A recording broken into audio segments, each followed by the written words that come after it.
Listen. Welcome to Monday Night Toy Ramblings, where I will ramble on for 3 hours, and that's what I'm giving you guys today is 3 hours. I know I say that every week. I really do have to eventually get off, but who knows? Maybe I'll make it to the topic before an hour and 50 minutes or 2 hours and 50 minutes into it, so Ed can be finally happy. I hope everyone had a wonderful weekend. I will say this, my weekend this week was much better than last weekend because of when everything went to hell on Sunday, but it didn't happen this weekend. And I'm fine with that because it makes me much happier. Although you guys probably don't think I'm too happy as it is. Anyway, we'll get right into it. I hope everyone had a wonderful weekend. If you're following me on Instagram or you're friends with me on, in real life, you kind of know that we had a fun weekend. Got to meet Mick Foley, working the Sergeant Reds event. My son filmed it again, and I was one of the volunteers helping there. And I'll talk about him a little bit later. This all in all, man, a really, really good guy. I thought Sarge was nice. This guy, he might make Sarge look like a heel, like he was. Anyway, all right. So I want to say quickly thank you to Pop Blender for joining me on Thursday with a Friend. If you haven't watched it, go back and check it out. Oz and the whole crew there on the clubhouse, as always, thank you for having me on. I wasn't able to stay on as long because, like I said, I had to wake up in the morning and work at Sergeant Red. So, but it's okay because they're able to, take over. They can handle it considering it's not even my show, right? And then I want to say that this week, Thursday with the Friend, will be the one and the only Fatred. Now, if you've seen the thumbnail, I did put Fat Red FU. Although I don't believe that's really his name. But maybe we'll find out exactly where that comes from because I sure the hell don't know where that comes from. Maybe other people do. Maybe he's talked about it elsewhere, but we'll definitely we'll get into that right away. So if you're interested to learn about Fatred, tune in this Thursday, 9 p.m. Eastern Standard Time. All right. What did I get this week? If you haven't been paying attention, well, I did get the Halo Jumper. Now, some of you may have seen the Halo Jumper review. And if you did, at the end there were some technical difficulties, right? I got to explain what happened with that. But we will once I actually say hi to the chat. Man, I'm all over the place right now. So let's get to the chat really. There's 43 of you here. Hit that like button. Hit that subscribe button if you're not. But quickly, let's go through it. We have Gun Bunny who's here. We have Joza, who has changed their name. We have Bobby Wold. We have Stanley Eberhardt, Beardy McBearderson, Francis Brady, Clint Jorgensen, Eric Thurman, Johnny Reno is here, PNC J Astro, GI Bro, who has the best guns in the community. We have a Krusty Old Crow, who is once again no longer a channel member. I don't care. None. Christoph Scuba is here. Nolan, who I understand he makes us official toy tube. So I love being officially toy tubing, right? Roll Keeper has joined us. Derek Holloman is in the house. Let's see. I know there's more. Machine Man here. Snow Wolf, Daredevil Dave, Daredevil. Matthew mentioned it. They are starting to roll out having the subscribe button on the iPhone. I don't know when it's going to happen. We saw it on Star Wars Theory. I looked on mine. It's not here. It wasn't on Geek Dead Life. That was over the weekend, so maybe it's changed. But look for it if you want to be a channel member and you're on an iPhone or iPad, and that's how you do it. They should be rolling that out soon, hopefully for everyone. At least that's what it looks like. Plastic Skulls is in the house. Astrodamus, who is working on some stuff for me right now for our streamathon. So I'll be happy to see that when it's done. And thank you again, Oz. We have one of my moderators, Action Fix, is in the house. Allison Troy is here. Whew. And here's my other moderator talking to Nolan, Roadkeeper. Look at that. He's using an iPhone. That's why he can't at you. Just so you know, if you're on a phone, you can't at anyone. You can't at anyone. Same time, Toys is here. Plastic Skulls. Did I say Plastic Skulls? I know I saw your name. I don't know if I mentioned it, but I did now. So if I did, I mentioned it twice. Judge Dreads is in the house. Wraith Mace, who he will be on. Him and I have already talked about it, and it's gonna be it's gonna be the first one of the year because I want to start off big for 2025, and I don't think you can have a better story than what Wraith Mace is gonna give us. All right, I know we're jumping ahead. Joe Fan 84 is here. We have Mad Rick, Lawrence, my man, firm handshake from Portugal. Well, you know what? Make it to Augusta, Georgia, and then you can give me a real firm handshake. Then I can tell everyone whether or not you have a firm handshake or not. Boba Wave is here. The Prophet Direct. Man, you usually come in late, and you're here bright and early. That is awesome. I don't see that too often from you. Daredevil Dave says, just looked. It's not up yet, but I'll keep checking. Yeah, so that was over the weekend or maybe even before the weekend. But Star Wars Theories but they have 4 million, 3 million, 4 million subs.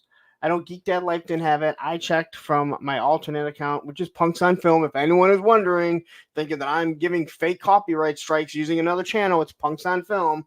All right. And well, I guess before we got to get to this right here where Action Figs has donated a Punk membership. And you know what you get for that? Welcome to the Creamery. Now I got to scroll back and let's see. And it was Menjoza who got it. We're going to call you Menjoza, though. All right? I like Menjoza better. That's my Latino side coming out. And look, we have Sergeant Reds is in the house. I'm going to have a couple pictures. Well, at least a picture with you guys. So stick around for a little bit. Is there anyone else here? I think that gets to the end. Awesome. All right. So back to where I was talking about before I so rudely interrupted myself. Okay. So the Halo jumper. Yeah. So if some of you watched to the end, there was a slow motion part. A slow motion. You couldn't make this shit up. So a couple weeks ago, or maybe a little bit longer, I don't remember. Someone made a comment. It was about a week or two after the video went up, and I believe that it was for the 2-pack with Spirit and Lowlight. And they said, "Man, you got to watch to the end. It's the best. He's upside down." I was like, "What are you talking about?" So I went back and I watched it, and the exit part of the video, I'm upside down. Now I don't film upside down, so I don't know how it got like that.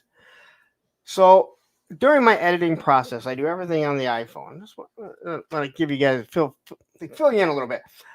During the editing process, what I do is I have clips of everything, and I watch them on iMovie. So I want to see how the transition goes. Even though it's not huge that I'm doing these big edits. It's a little bit, right?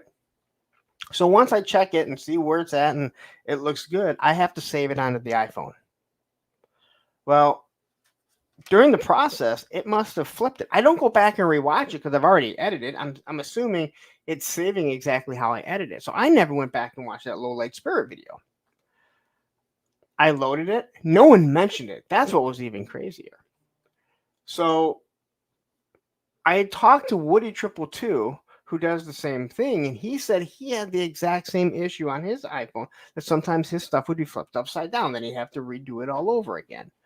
All right, quickly, we'll say hi to Brandon R., who is here. Is it just me, or does Punk with Toys look like Lee Van Cleef? I don't know who that is, so I can't answer that. Viper Scout, nice to have you here. Okay, so I do the Halo Jumper, whatever. And both my intro and the exit video, or exit portion, I'm upside down. Now, if anyone saves stuff onto the iPhone, for some odd reason, it says you don't have enough space when you have more than enough space. And you have to go through all kinds of crap to get it to work. So I had to go back. Now, I don't have to do anything other than delete that video. And the partitions that are already set there, I just have to resave. So I resave it. And then I watch the clips, right? Everything's good. Boom, unload. Well, I didn't watch that far. If you watched during that exit part, it's like goes like 10 seconds. Then I go into slow motion. So I think it was the first or second comment that someone's like, "Oh my God, what's up with the slow motion?" I'm like, "Dude, what?" I go and watch it, and I saw it in that super slow motion. Even if you watch it in ×2, which Matthew watches everything, it didn't work. It was still super slow. And I was just going to leave it there. I thought people would get a kick out of it, and it seemed like most people did. So I'm happy for that people got a big kick out of it. And you know what? I know I talked to Ken from Toy Connections, and he was like, "You know what? You can just go clip it." I was like, "Who the fuck cares, man?" And I saw the comments, and people were like, "Hey, you know what? That's why I enjoy your stuff. You don't take yourself serious." A lot of people would have freaked out, and Ken even said he would have. So I'm like, "No way, dude. Like, just leave it in. It's something funny, man. Something happened." So if you're wondering what happened, that's what happened. But I'll be obviously checking the stuff a little bit better now. And then we have True Star Screamer. I don't believe I've ever seen you in here. I know I see you at Hella Dope Toys all the time. So thanks for jumping in here. Great to have you. Hopefully you enjoy it, man. This show is not for everyone.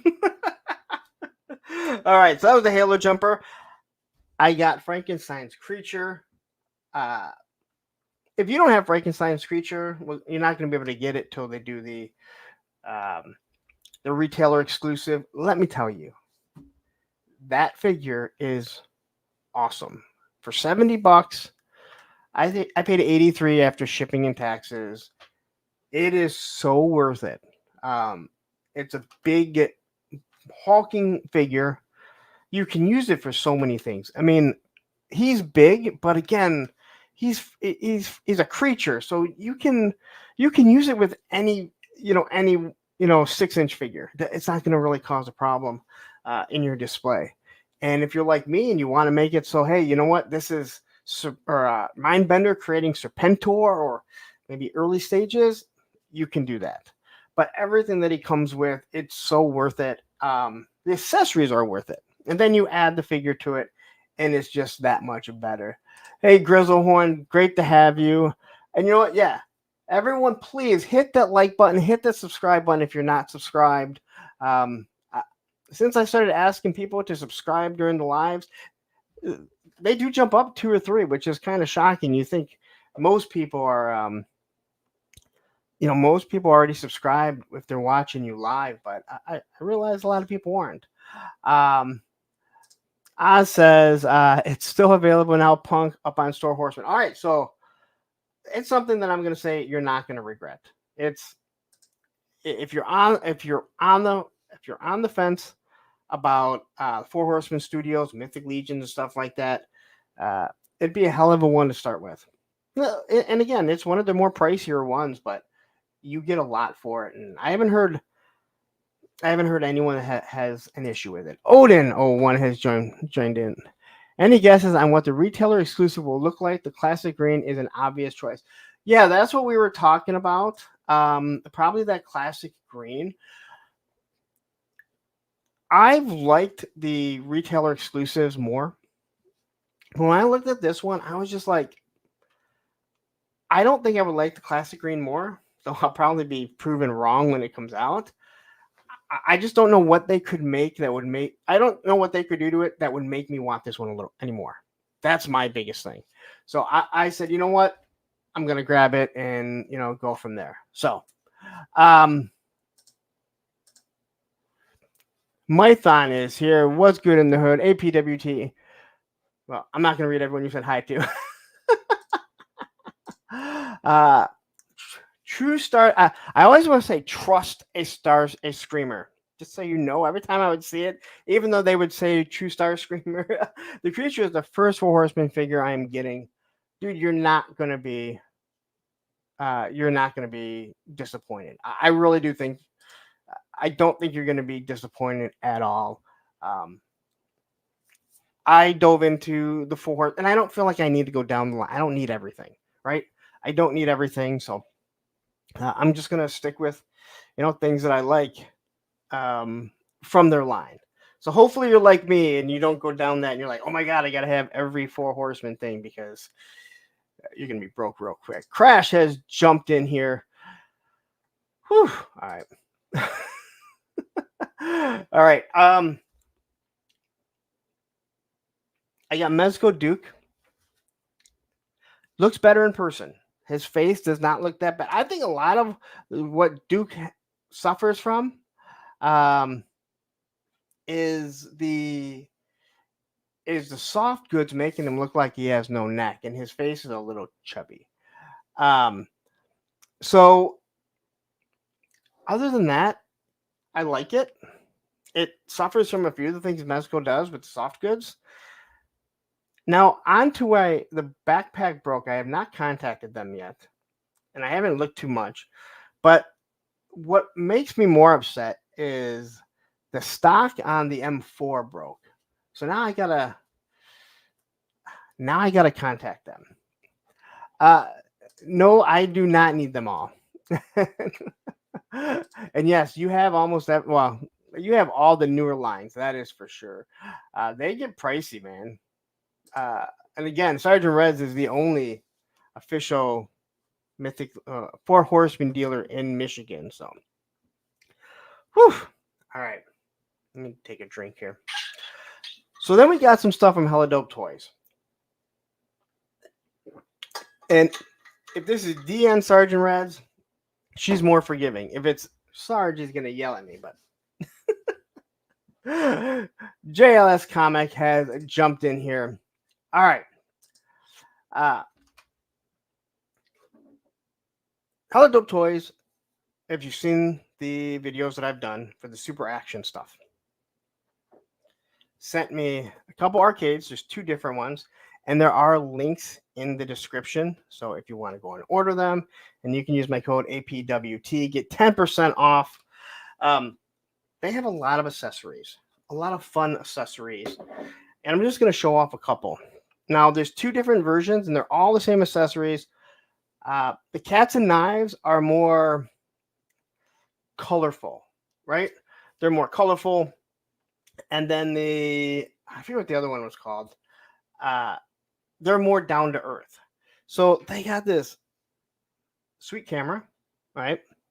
And it has two different lenses. You can pop off the lens here. Sorry about my camera. It sucks.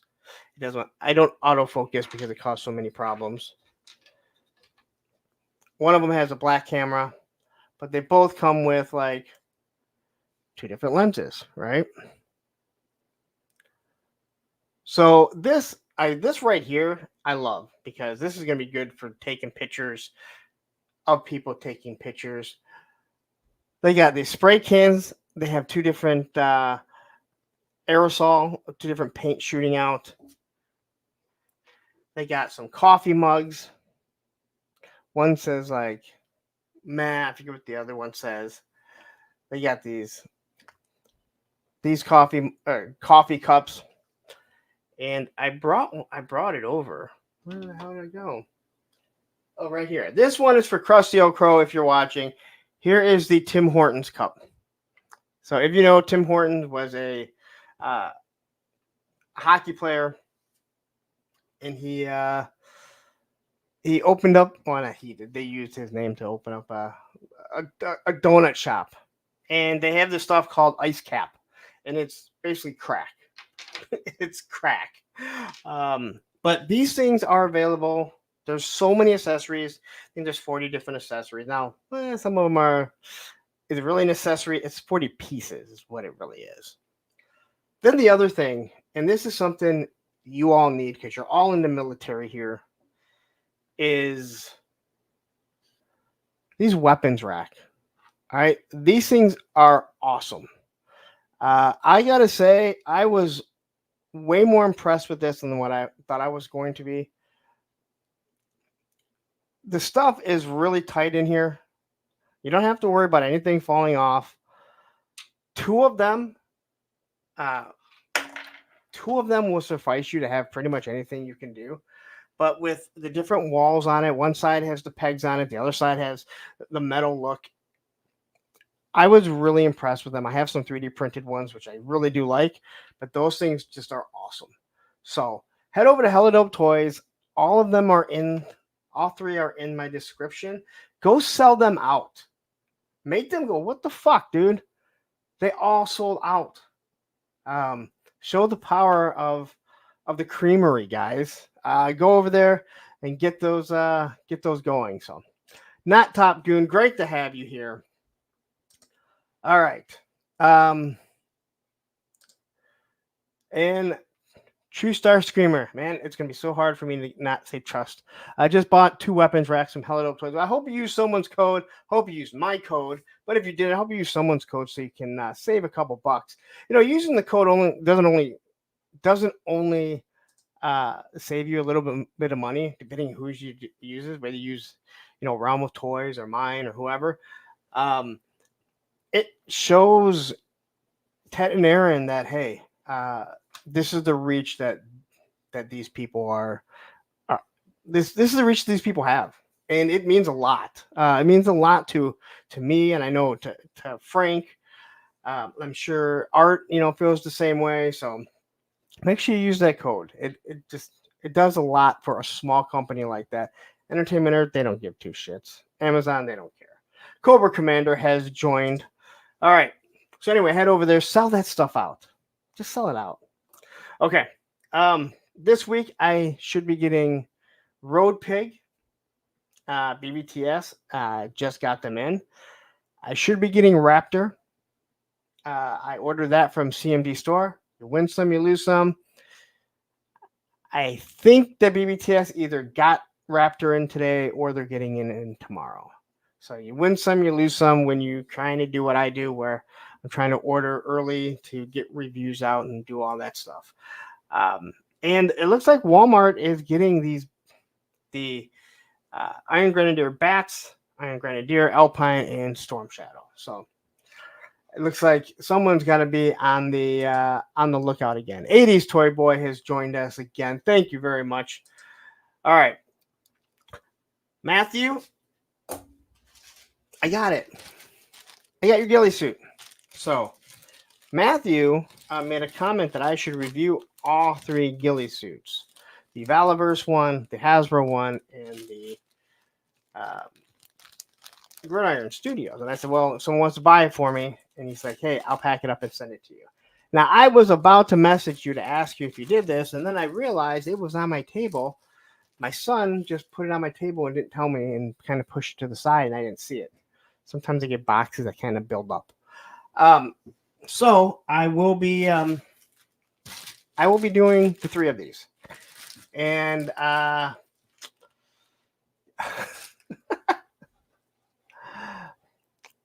so this is definitely Sarge. I use it as a toupee. I don't need to use a toupee.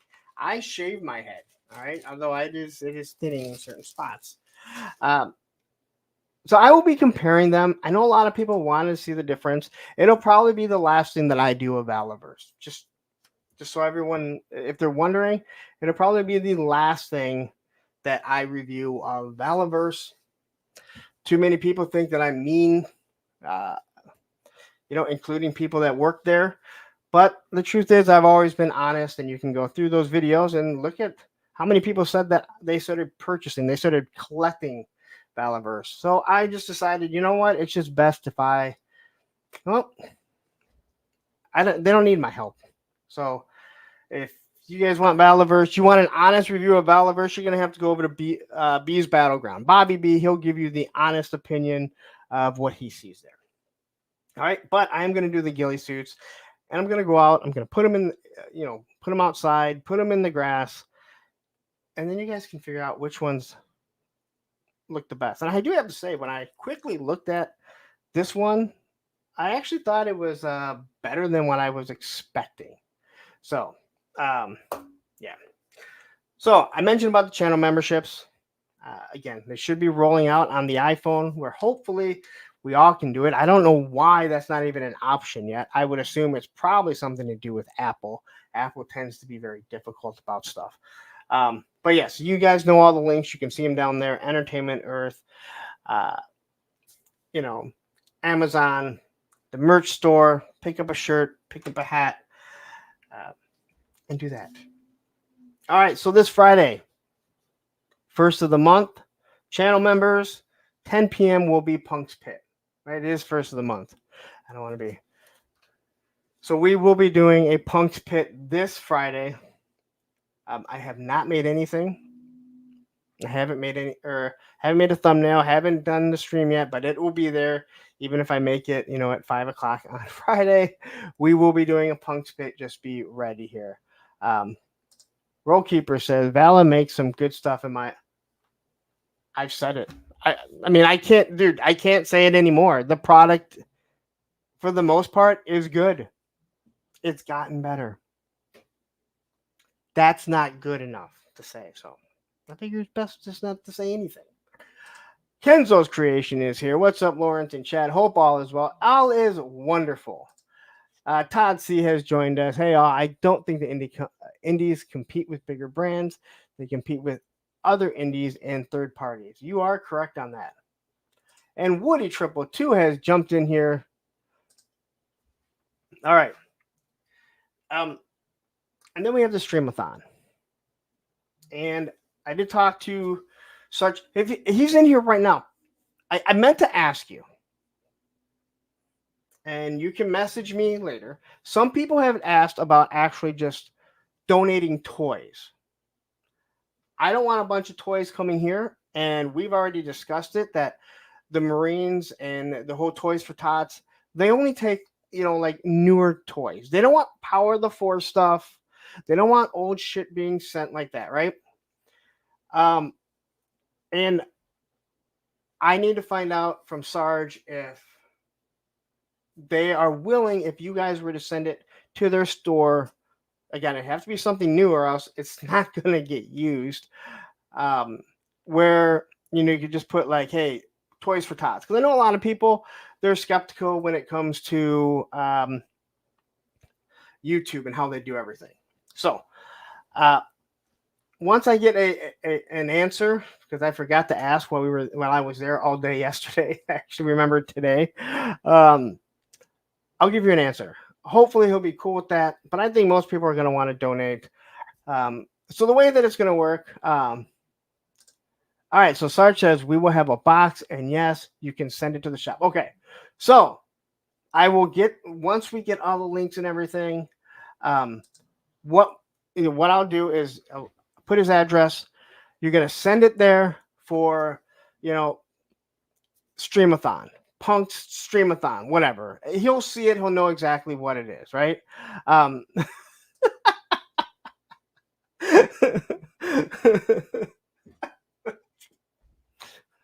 John, you make me laugh.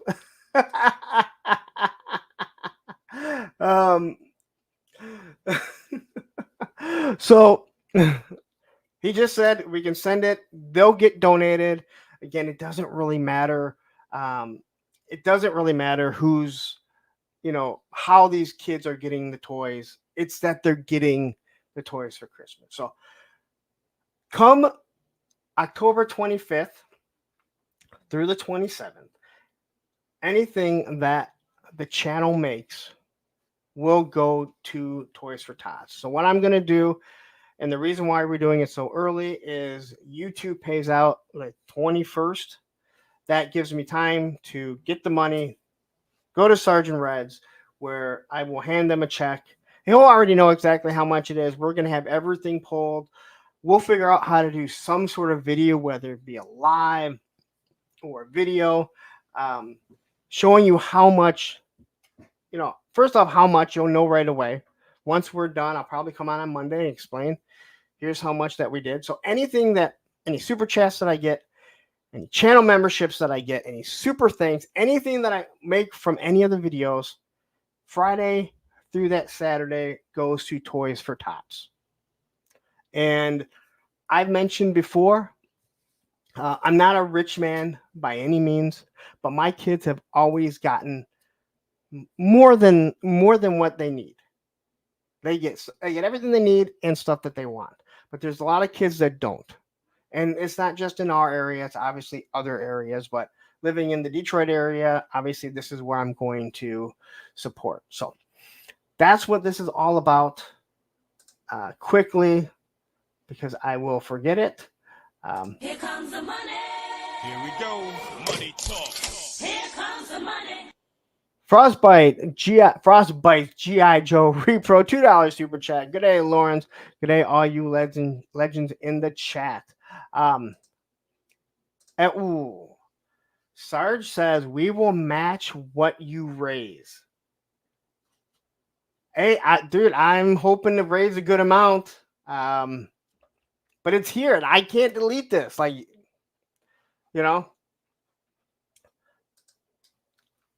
So you guys heard it. Sarge said they will match what we raise. Are you sure you want to lower that? I'm hoping for a big day, man. I'm hoping for a big 3 days. So let me explain. What I'm going to do is I'm going to have people rolling in all throughout the show. But there will be times that we have actual shows on. And I'll be on almost all of them. We're going to have Frostbite G.I. Joe. Frostbite's G.I. Joe Repro. Your name confuses me. Damn it, Lenny. Where him and I are going to be doing some stuff. We're going to have the Backyard Battlefield with Aaron, Darren, and Crow. We're going to do Punks on Film, where I'll finally have to watch an Indiana Jones. We're going to do a wrestling episode with myself, Travis, Mr. Wonderful, Ted, and Aaron from Hella Dope Toys. I'm going to do another show after that with the other guys from across the pond, Ronnie Trickshot, and the one shark that we like, Shark Eyes. When I'm probably going to take my nap, we're going to have Ed and Oz on to do their little coffee thing that they do. You know, I've heard that a lot over my life, to be 100% honest. I'm not Asian at all. There's no Asian in me. B-Boy Limit has jumped in here. Nice to have you. Um, I'm going to be coloring with Allison. We're going to be doing a stitch coloring. I think I might see about having my daughter also do it. You've seen her before. You've heard a little bit, but I can only imagine the type of sass that will come out of her mouth if I get her to do a coloring with us. Um, and John can tell you. Um, John can tell you exactly how she is. um, and let's see who else we're gonna have. The Terradrome on with KJ and Tony, and then we're gonna wrap it up with the clubhouse. Now, I'm gonna make it to midnight. I can't promise that I will make it the whole time, but the show will go on till it's over. Ed will be there. Ed's going to have control of it, and he is going to, he's going to get as many super chats if I drift off into La La Land, because let's be honest, I'll be almost 49. I don't think I can do 36 hours straight awake. Man, it'll be crazy. Here comes the money. Here we go. Money talk. Here comes the money. Sergeant Red's Toys Collectibles, $10 super chat. Shave the stash for toys for Tots. I have no problem shaving it, but you want to see me look like a kid that needs the toys? You would be shocked, because you think I look young now. Oh my gosh, when I have no facial hair, it's even worse. But you know what? If that will raise money, I will be more than happy to shave it. If we get so many super chats, I'll shave it. I wouldn't shave it live because it would make a mess where I'm at. Uh, I will not shave my eyebrow. All right. I don't like kids that much. Charlotte has joined us, who will also be a future guest of Thursday with a Friend. Woody says he can't shave he can't shave a stick on mustache. I'm lost. Did I miss something? All right. So anyway, back to my weekend. Had a fun weekend. All right. Had a pretty good weekend. I think I took some pictures, but Sunday I helped Sergeant Reds out at their store. And it's not just me. There's many people. They put on wonderful events. There is a lot of toy stores that what they do is they go to conventions, and that's how they get their name out, and that's great. I've talked to John about it, and I said, "Hey, why don't you do that?" He's like, "I would rather bring people here," and that's exactly what he's done. Now, I went for the Dans, Dan Larson and Pixel Dan, and then we went for the Hardy Boys and Lex Luger. We went for Mark Pillow. They've done a lot more. They've had a lot more than that. I mean, they've had Hacksaw Jim Duggan. Total blank now. I'm sure John will start posting a whole bunch.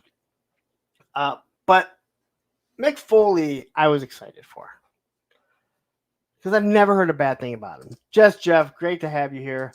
I did highlight your name.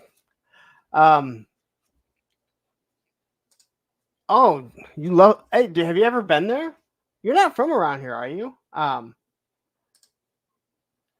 yeah, Slaughter, Beefcake, Jake the Snake, and they have these awesome portraits that are painted, and then they have them sign it. But so I was interested to meet McFoley. D, that's Red. She told me about Sergeant Slaughter. She said, "The nicest guy you ever meet." And when we met him at Joe Fest, She could not have been more right. Jeff, where you don't live in Michigan, do you? Because if you are, hit me up and we'll go. We won't go see other Toy Stories, John. I promise.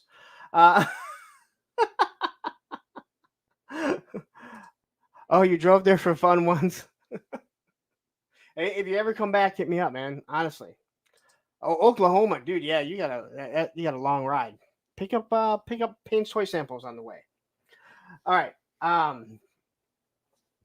So, all right, hold on. The Profit Director says, I've always thought it was weird how people will give a charity money if someone is willing to do something deemed as self-destructive. Why are we so eager to watch people suffer? Why do we watch train wrecks? Like, I mean, it is an interesting question. Like, I don't watch like Fear Factor or anything.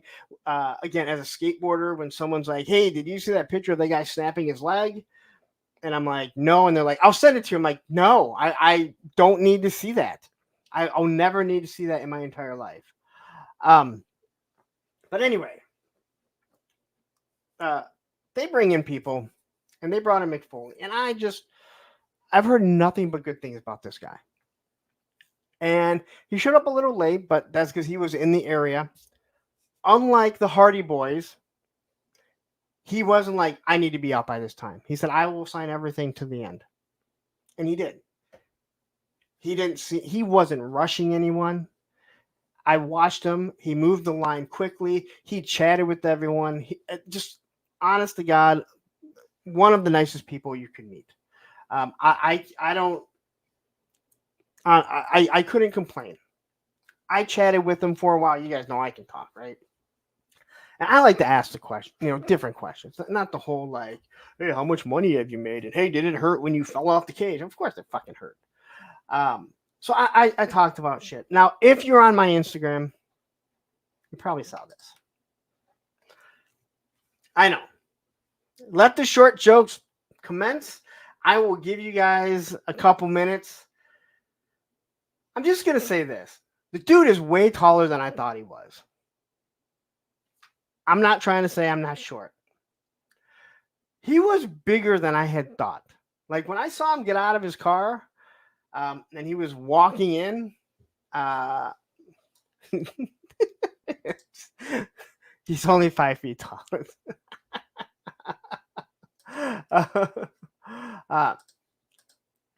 Charlotte says Punk should make the drive. I would love to. I don't have the money to go. If I had the money, it is something that is on my bucket list that I do want to go to. Jay Solo Arts has jumped in here. Mustache shaving is greater than self-destructive behavior. It is. Again, I think, yeah. Okay. So it says he's 6'2". I'm 5'4" on a good day. And his hair kind of adds a little there. But I'm telling you, he seemed much taller. Now, normally you think wrestlers are shorter. They're like, he wasn't really that tall. But yeah. True Star Screamer says, man, I'm just under 5'6". I would never say anything about anyone's height. Oh, hey, as someone who's 5'4" on a good day, I will fucking rag on you if you're shorter than me. Because I don't get many chances. I don't get many chances.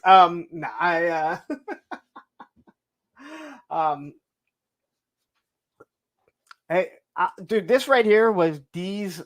This is like one of Dee's first ideas. I don't know if we'll do that, but I think that'd be pretty cool.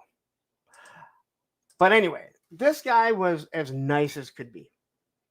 How anyone could say a bad word about him, and I've watched the documentaries.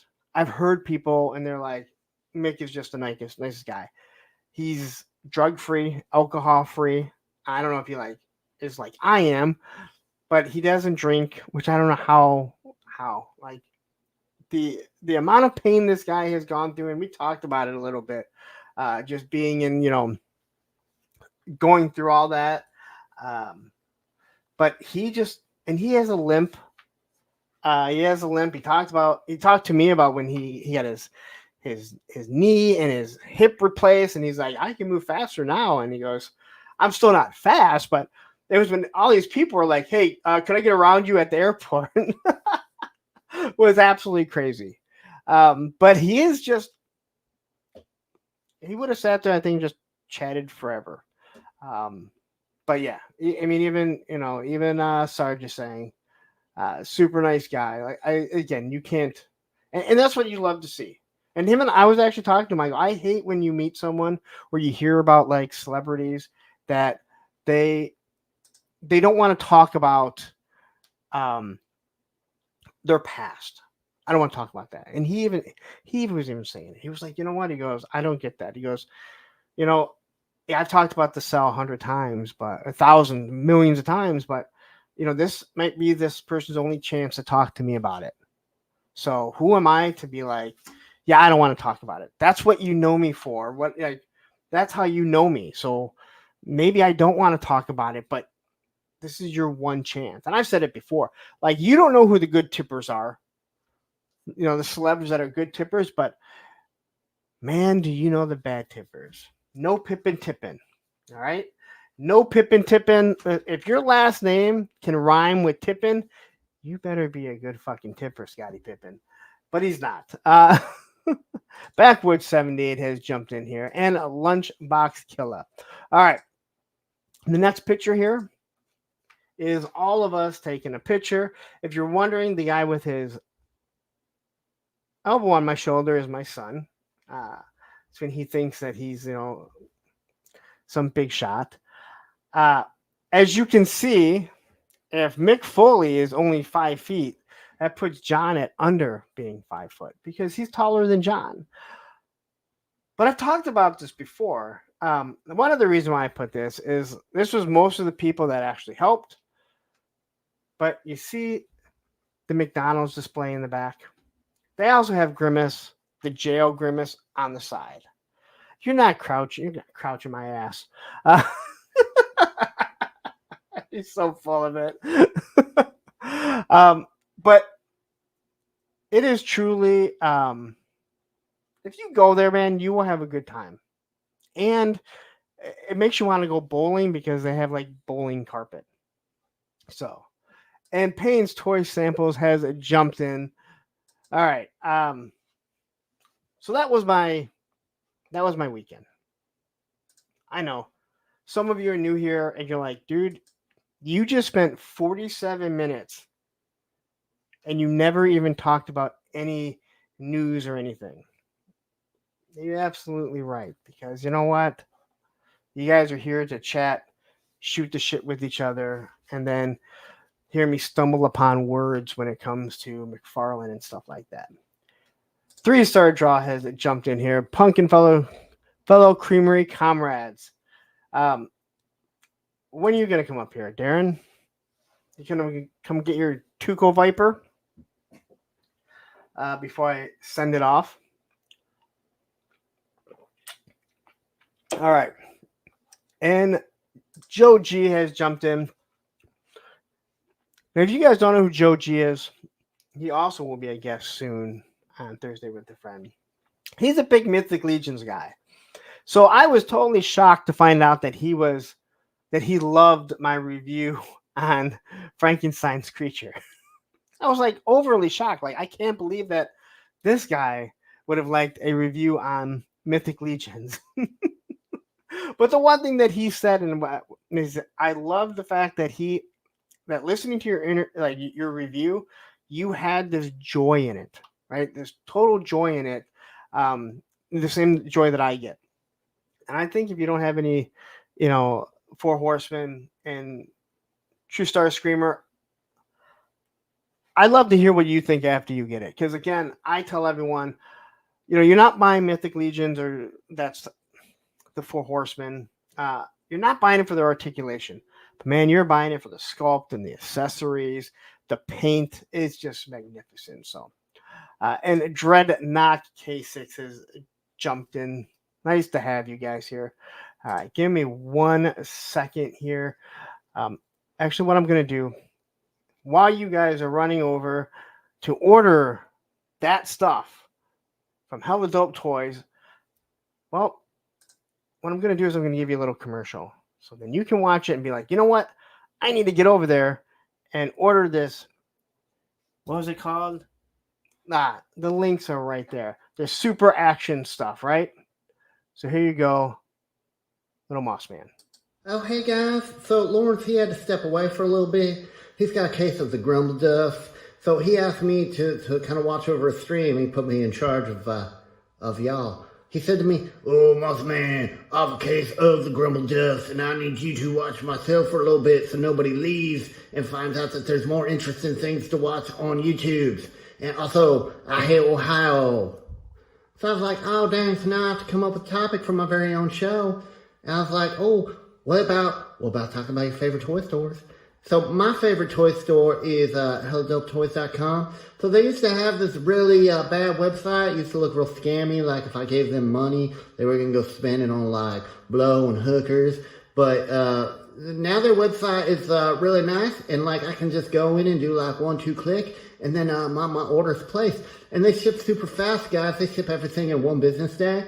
So like I get all my toys first. So when I'm out there on the playground and all my friends are like, oh, dang, Moss Man, where'd you get that action figure? I still have to wait 17 months for mine. And I'm just like, well, I went to HelloDopeToys.com and I just pushed the buttons and then they shipped it out to me. And the packaging is so nice, guys. Like, I opened up the box. I thought, oh, I don't deserve this. I don't deserve this kind of packaging. It's so nice. But then my trash can gets full because of all the packing stuff. And I was just like, oh, dang, I just changed the trash. But now I gotta change the trash again. Oh, you're right, Matthew Matson. You can use the code APWT at HelloDopeToys.com and save 10% on your order. So how that works is, so you're gonna save 10%, and then a Punk with Toys, he has to pay that 10% that y'all saved. So if you don't like Lawrence, you can just go to HelloDopeToys.com and just buy a bunch of stuff and rack up his bill. So then like at the end of the month, they're like, Hello Dope Toys is like, oh, Lawrence, you owe us $1 million because of all the 10% codes that everybody used. And yeah, that's how that works. Okay, guys, so it looks like it's time for me to go now. So make sure you go to HelloDopeToys.com and like and subscribe. And then in the comments, put what your favorite toy store is.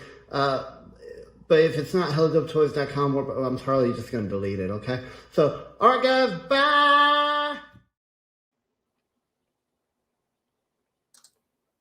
Like, and there's Joe G right there. Good to see everyone. Lawrence Kildown on his creature review. I'm just glad that I was able to catch them at the end of that video so I could chime in and tell them that's not how it works. And John, give me a minute commercial. I'm striving now to get commercials from every single person so I can just play them. That will just be my show for 3 hours. Just commercials from like every streamer, every company that I like. I can just sit back and collect super chats, right? That's how it should be. Legend Series has jumped in here. All right, now quickly, I gotta say, I know there's not a lot of sports ball people here, but Dikembe Mutombo, he passed away at like 56 of brain cancer, which is absolutely awful. Half of me thinks he's going to be like this when he died. It didn't work.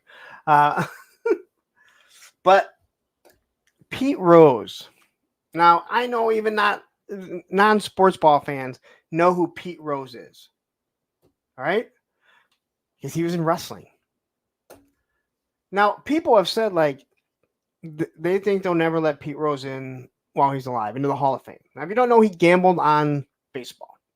Can't gamble on baseball. That's why he's not in. And he shouldn't be allowed in because he broke the rules. And a lot of people said, like, they'll never let him in before he dies. Part of me thinks, like, this guy is faking his death to see if they'll induct him, and then his ass will show up. Because he seems like that type of guy, all right? That's the type of guy he seems like, right? Like that he would do something like that. So But yeah, Pete Rose and Dikembe Mutombo both passing away. So if they truly do come in threes, um, I don't know. Maybe there'll be another athlete coming down. Maybe live on the stream I can break the news. Right, I can be a breaking news channel. All right. But you know what? You guys have wasted 55 minutes here. It is 10 o'clock. Who is this right here? Jamie Benson. Tigers in the playoffs. That's a shocker in itself what they did. You know what? Yeah, hold on. Vince McMahon inducted him into the Wrestling Hall of Fame. Before we get into the news, I watched the Vince McMahon documentary. And I've seen and heard what a lot of other people have said. And they're like, man, I've seen like a short where they're like, after the first episode, after the second episode, like how they were acting, right? And I watched it and I did not come away feeling any differently towards Vince McMahon. I feel like all that stuff has already been known. Like I already knew all this stuff, right? And I didn't feel any different. And God, as much as I hate to say this, because I don't ever want to say that someone is lying, but there's just so much in there that I'm like, it's he said, she said. Now, again, the Grant stuff is pretty damning. I'm not gonna lie. Like a lot of the other stuff. I'm like, I don't know, man. Like, how do you pull the wool over so many? But again, Bill Cosby did it, and other people have done it too. Tony here, Legend Series, says it didn't uncover anything we didn't already know. Yeah, if you're any type of like wrestling fan and you followed and just have YouTube, like I don't think you were going to be shocked. There was nothing. I think the biggest thing was he stopped talking after the news broke because during this actual documentary is when this all broke, and then he stopped doing interviews. But yeah, I didn't hear anything. There was nothing that stood out to me that I was like, oh, I didn't know that. And if it was something from the past that really didn't mean anything. Yo, Punk, yo, chat. Punk, where's my damn stickers? Did I not send them out to you? Send me your email or send me your address again at punkwithtoys@gmail.com. I might have missed someone. I'm not gonna lie, but I tried. I sent everyone out. So if you want some stickers, hit me up not on Instagram, on my Gmail, punkwithtoys@gmail.com. Yeah, I didn't find anything that was earth shattering. It was the guy has done a lot of good.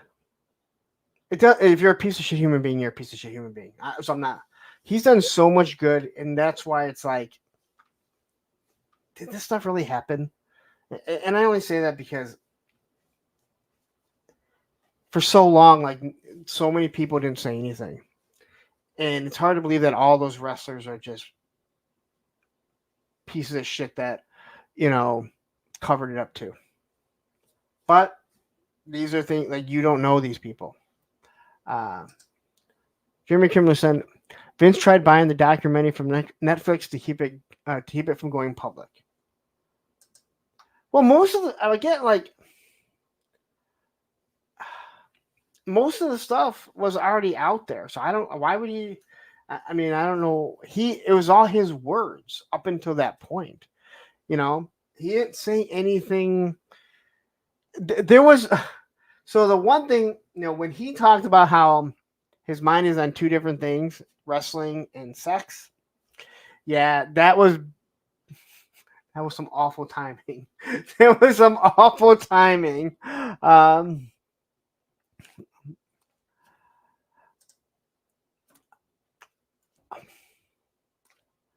Hogan has more and more. I mean, he has so many things showing what a piece of shit he is. Again, I don't know him, and again, I don't care how much good you do.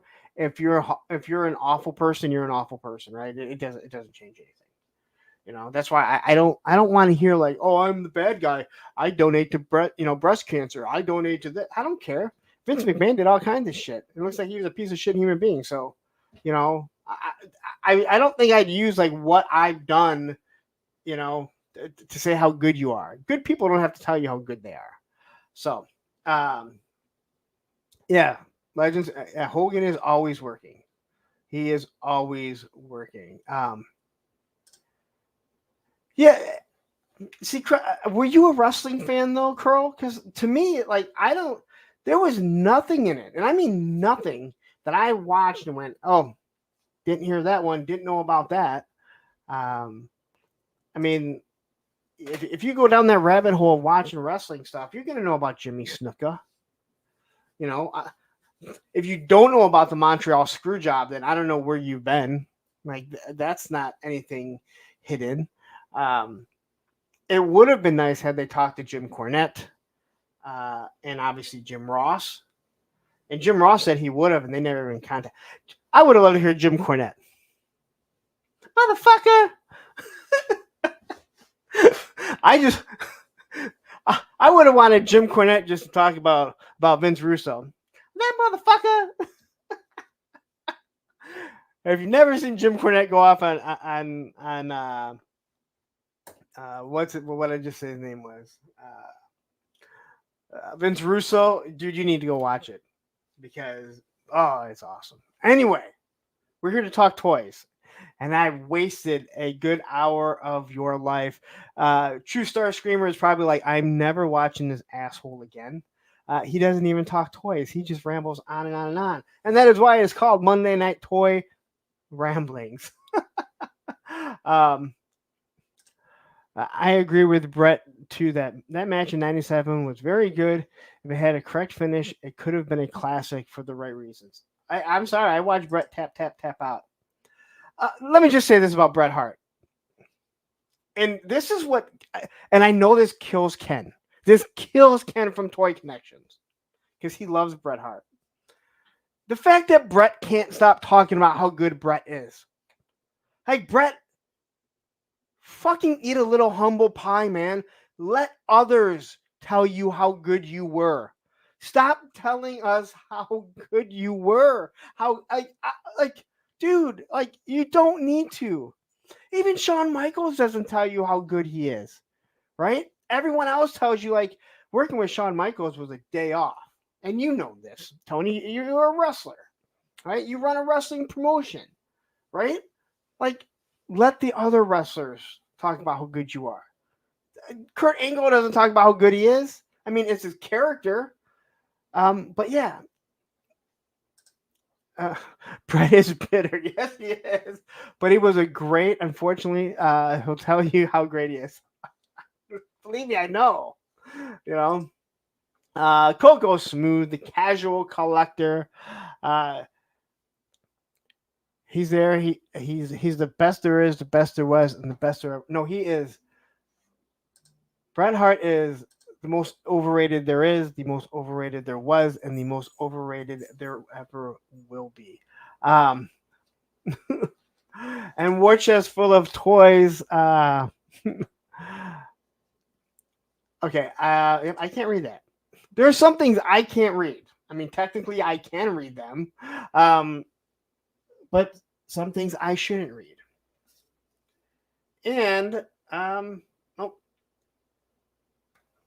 sorry, I thought maybe we just got charged for the Quarrel Falcon 2-pack, which actually should be here this week too. All right, let's get to some toy news. And we have a little bit of Masters of the Universe Origins news. Don't leave, everyone. Don't leave. And we got Modulok. Now, this is a Mattel Creations exclusive. It's not out yet, as they just dropped their other one. And I always thought this figure was really creepy. There's no way not to make him look creepy, especially when you hate spiders. And you're just giving like these multi-limbs and everything. But this is everything that you're going to get, and here's how he looks. I know the Motu guys are really excited for it. Okay. Here you're kind of showing everything that they could do. And let's be honest, as a kid, this is absolutely awesome.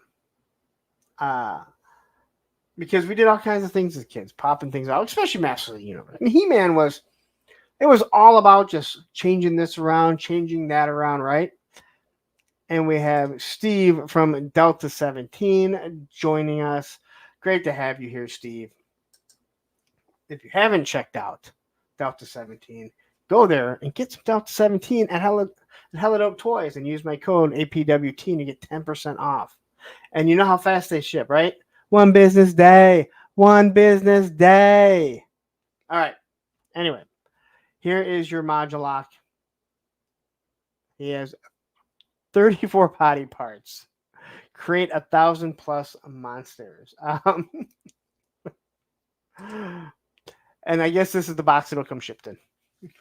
I just need an extra picture because this is all that I have for Motu.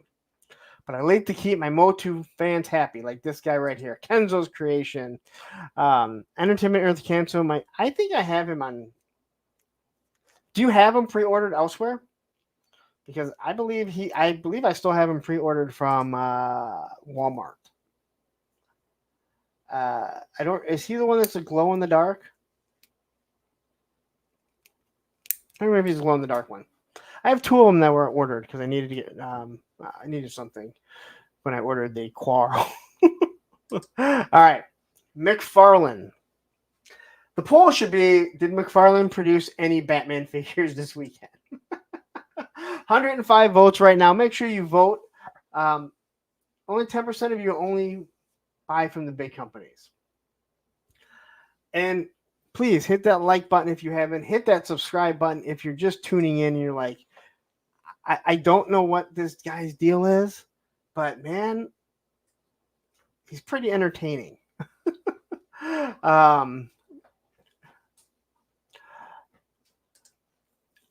And we have some new superpowers, and we have Bizarro #1. There is something special about Bizarro. To take Superman, who is like the perfect, I can't say human being, but the perfect person. You know, he doesn't do anything wrong. He won't kill, although he has all the power. And then you have this Bizarro. And he was, even as a kid, I just thought, like, what a generic figure, but awesome. Absolutely awesome that they did something like this. But yeah, Bizarro here, soft goods cape. I think people might buy this just for the Bizarro #1 chain that he has. Hey, look who finally decided to show us. Tony's Figs. Bizarro is cool, but I wish the S emblems were backwards. Tony, you can't expect Uncle Todd to do that much. All right. And Allison Troy says 105 Batman, 86 Jokers, 70 Robins with 0 capes, but 1 is gold, 52 Batwings, 37 Batmobiles, and some old gym socks and a jockstrap shaped like Batman's cowl. That is the Batman of Earth OnlyFans. This might be the first time we ever heard Batman OnlyFans put together. But here he is. I actually think he looks pretty cool. This is like, if you're a photographer and you can get that, I'm sure you could put that on a 6-inch figure. I think a lot of people might pick that up. But you can see the nice soft goods cape. And you can tell this is a really sturdy cape, as you can't see right through it. It's not like it's translucent. Tony's saying, "What up, Creamery Nation?" I like that one. I like that, Creamery Nation. So here's your packaging. Yeah, even the S on the package isn't backwards, Tony. It looks like it's the same way that it is on Bizarro here. So, and then we have a Batman, because What wave would be complete without a Batman? Well, you got one. Now, I do like that he's giving soft good capes with this stuff. And again, these things are $10, so they're really good. You know, you can get, if you have younger kids or grandkids or whatever, this is how you get them into collecting, or not collecting, playing with superheroes and stuff like this. But yeah, I think that this is something that I think looks pretty good for just being. What do these things have, like? 1, 2, 3, 4, 5, 6, 7, 7 points of articulation. They're still way cheaper than Super 7. Which have 5 points of articulation. I think these are more fun. They have, again. So anyway. And what are you doing? Here's the packaging for them. We got the Riddler. Tony, what are your things? What are your things? What are your things on the Riddler? What are your thoughts on the Riddler, Tony? Well, whoop-de-doo, Tony. Not everyone wants to make their own. They'll just wait for Todd to do it. Especially when it comes to a Batman. Like, there's no reason to try and make your own Batman. He'll make that Batman eventually. And you can make the worst Batman. Sherlock says, yoked ass Riddler. This is truly Power of the Force vibes right here. All right? This is truly Power of the Force vibes right here. Him and Luke Skywalker were clearly training together. Or maybe Darth Vader. It doesn't look like it comes with any accessories. Did Todd get away from giving accessories? Because I thought he was always giving like one accessory, even if one was a cape. So, and we have random diorama. Hey Larry, what's up, punks in chat? Whew. He does. Francie Brady saying that head looks like a Green Lantern. You are 100% correct. Like, that would be a perfect... Dude, like, God, I can't unsee it. Thanks a lot. I was going to say you could just take the head off, but really you could just... Probably be easier to paint this like Green Lantern, right? Yeah, that's crazy. And it does. And then we get Superman. Which, now this is... Come on, Todd. You're just taking the buck of your Bizarro and saying, well, we'll also make another Superman. We'll give him a different head. For the most part, that's exactly what he did. Now, I'm trying to look at this face here, and I gotta say, this kind of looks like Superman is evolving. Maybe not with the ears, but the eyebrows. He looks like he could be related to Spock at some point in his life. Like, if he did a 23andMe, he might be like, hey, you know what? That's a little... Yeah. So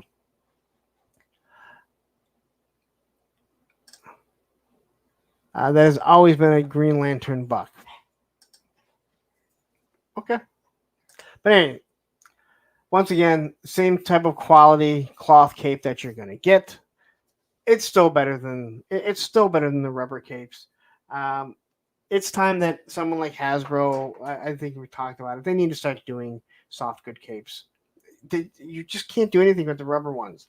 They're just there. They're good for statues, static figures that you don't want to move around.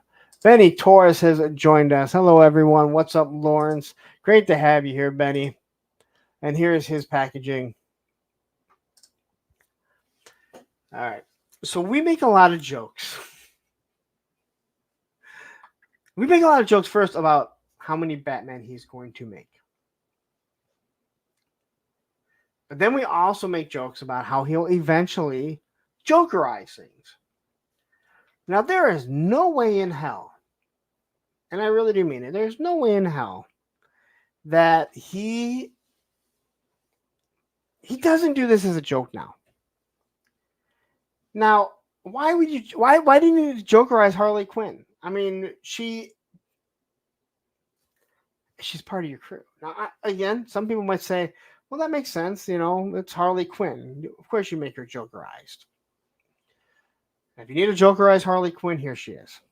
And I gotta say, I think this figure looks really good. I think this is a really good buck and really good sculpt. If you're into DC, I mean, this is awesome.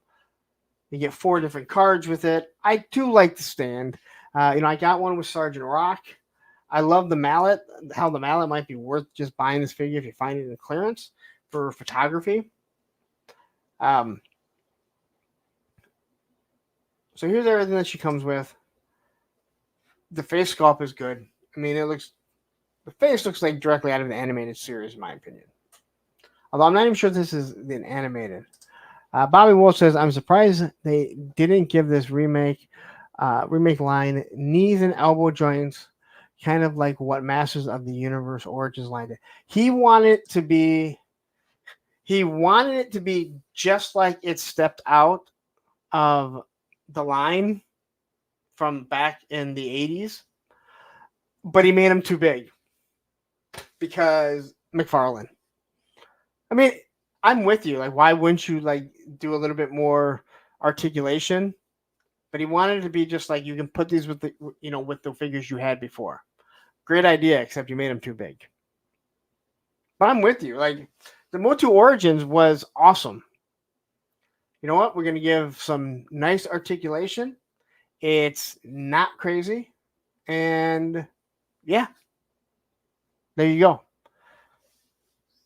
Uncle Todd he's Uncle Todd. He sells figures. So anyway, here is your Jokerized Harley Quinn. If you're like, hey, you know what? I need this. Here's a box for it. But then we're going to get a Jokerized Hush. Now, was there anyone asking for this?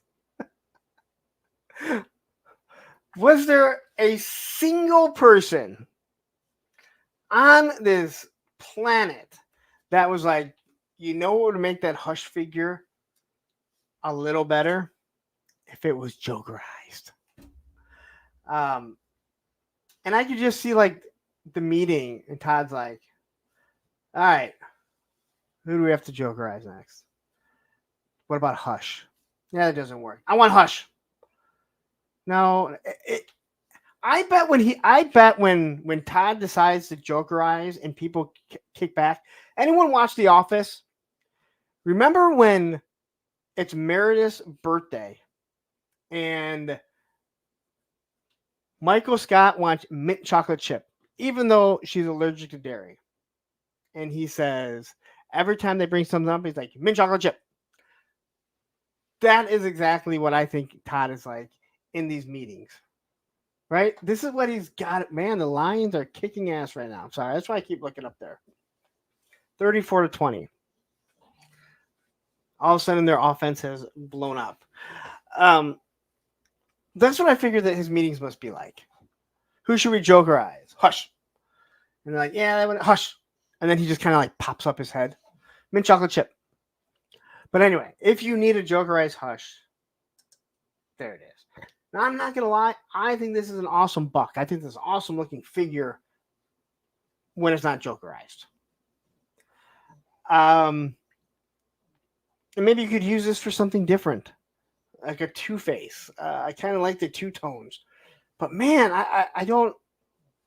And I'll ask again, who's buying this? But somebody is, right? Somebody is, or he wouldn't keep making it. But I'm just blown away by this. But you know what? If you wanted your Jokerized Hush, you're like, dude, we got it.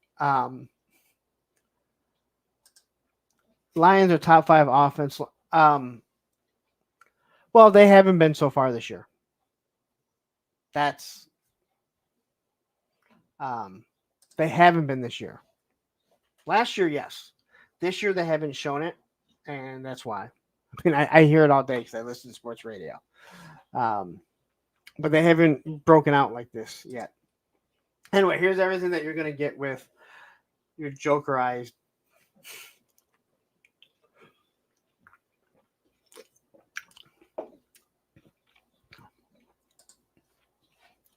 Francie Brady, how about that Herman Moore? Want to hear something funny? Dunham's is a client of ours. Dunham Sports. I don't know if you guys have Dunham Sports. They're national, but Dunham Sports is a client of ours. I'm there at least every other week to do this maintenance thing that I absolutely hate doing. So I kept walking by this office. They basically have the whole building, but there's a couple offices. And I kept seeing it, and I kept wondering what it was. And then one day I see a guy coming in and walking in, and I'm like, holy shit, that's Herman Moore. And the guy looks like he could still play. I'm like, holy shit, that's Herman Moore. And that's when I realized that the name of the company is 84 something. There's 84 all over it, and that's what was his number. I'm like, oh, now it makes sense. So I've seen like Herman Moore. Dude, the guy looks like he could still play. You know, especially he could still do spot catches. You know, you don't lose height, but he still looks like he's in great fucking shape. But it was just funny. Like it's funny that you mentioned that because I'm going in Dunham Sports all the time, and not like Dunham's. It's their off the corporate headquarters. And I would see this, and I see 84. I forget what it was. I forget what it 84 something. I should know. I see it all the time. But then I see him come in one day, and I'm like, oh, 84. Now this makes a lot of sense. Tony's Fake says someone out there has to have a collection of just Jokerized figs. You know. What if you did? What if you're like, you know what? These are so dumb. Like that's something that like I think would actually be pretty cool. You go over your buddy's house and it's like, yeah, look at all these Jokerized. I just get them all. I just get all the Jokerized ones because they're so stupid. All right, so there's the box for it.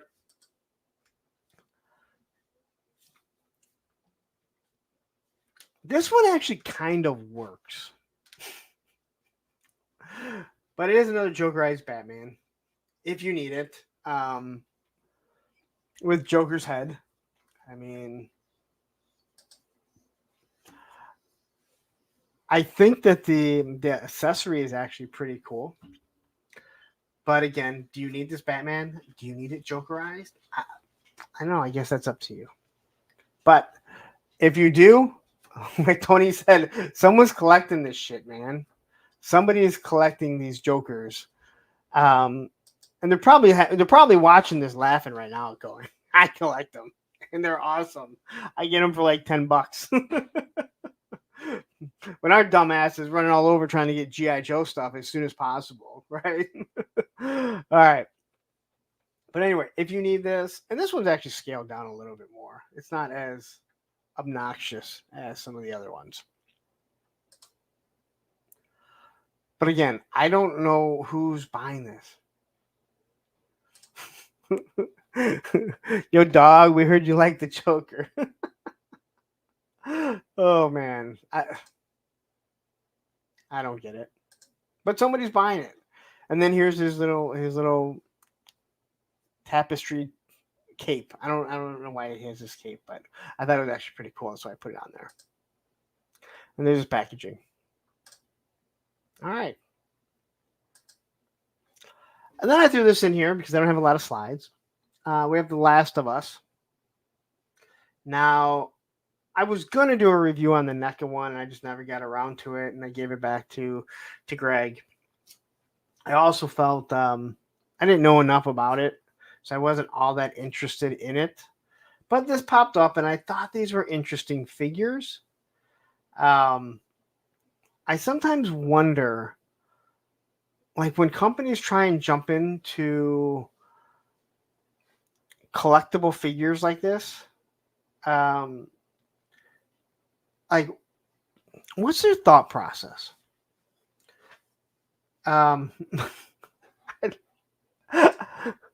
You know someone is serious when they don't use contractions. These do not look good. You are absolutely 100%. Who's making these?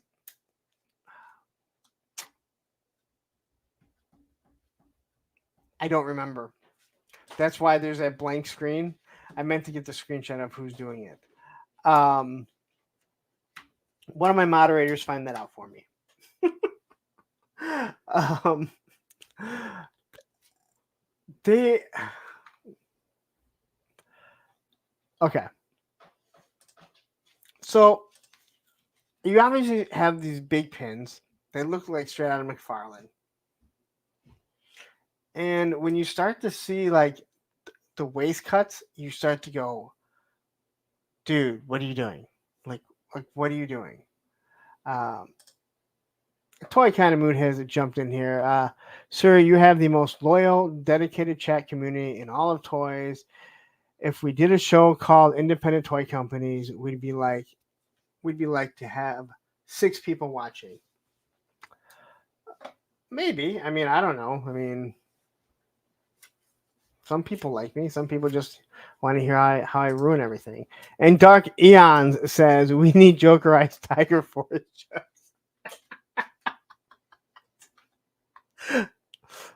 Oh my god! I feel like my brain just threw up all inside of itself. I feel like I just threw up inside my head. They would be called Jokerized. Andrew Taylor says this is the Sony PlayStation team just making merch.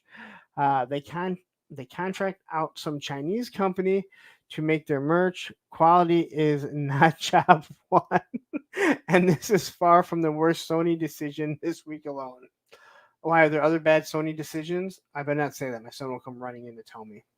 And Model Misfit has jumped in here. But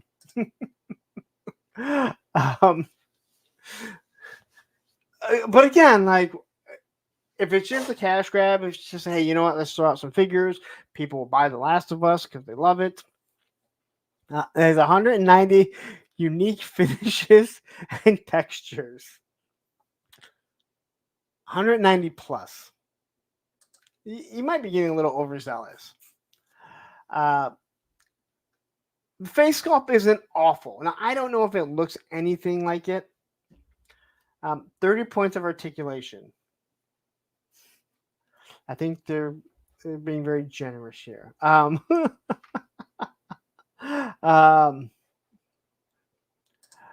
90 people watching during Raw and Monday Night Football games is stuff dreams are made of. Hey, you know. Been doing it a long time now. I don't miss any days because I have no life. The backpack looks good. I think the rifles look pretty good. The face sculpts aren't awful, but I don't know if they look like anything. Snow Wolf each year has a different texture.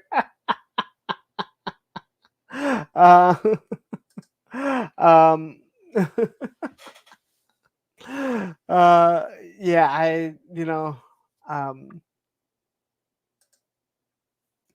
all right, so all right, this is truly so I think the accessories actually aren't bad. But okay, this waist on the guy. What the fuck? Like, why not just do an app crunch? Because it looks like he has a string around him. Doesn't it? It looks like there's a string around him. It doesn't work. And then the monstrosity on the female, where it looks like it has an upside down ab crunch, and the string around her. I don't get it. I'm so lost. But again, if it's just a cash grab, like I'm sorry, I forget who said it. Yeah, you're right, man. You're right. This is just, let's put out figures and people will make it. Give me 1 second because somebody here, I'm going to show you guys all him because I know you guys love to see him. Come up here. Come on. Say hi. Say hi. Look, say hi right there. I love you. Say right there. Say hi. All right, you want to go outside? All right, go bark at the girl. Go say, hey, Liv, let me out. Go to our room and bark. Bark. You want to go outside? Go outside? Go outside? You think one of the kids would hear that? They're not that deaf, I promise you. Hold on, I have to mute so I can yell for them. Oh my God, she opened the door like she knew. He wants to go outside. Thanks, all 87 of you, for watching Roman bark at, yeah, you know. All right. So anyway, here it is. Some great shooting poses. But there is one thing I found very interesting about this. All right, so she has a pistol, her knife.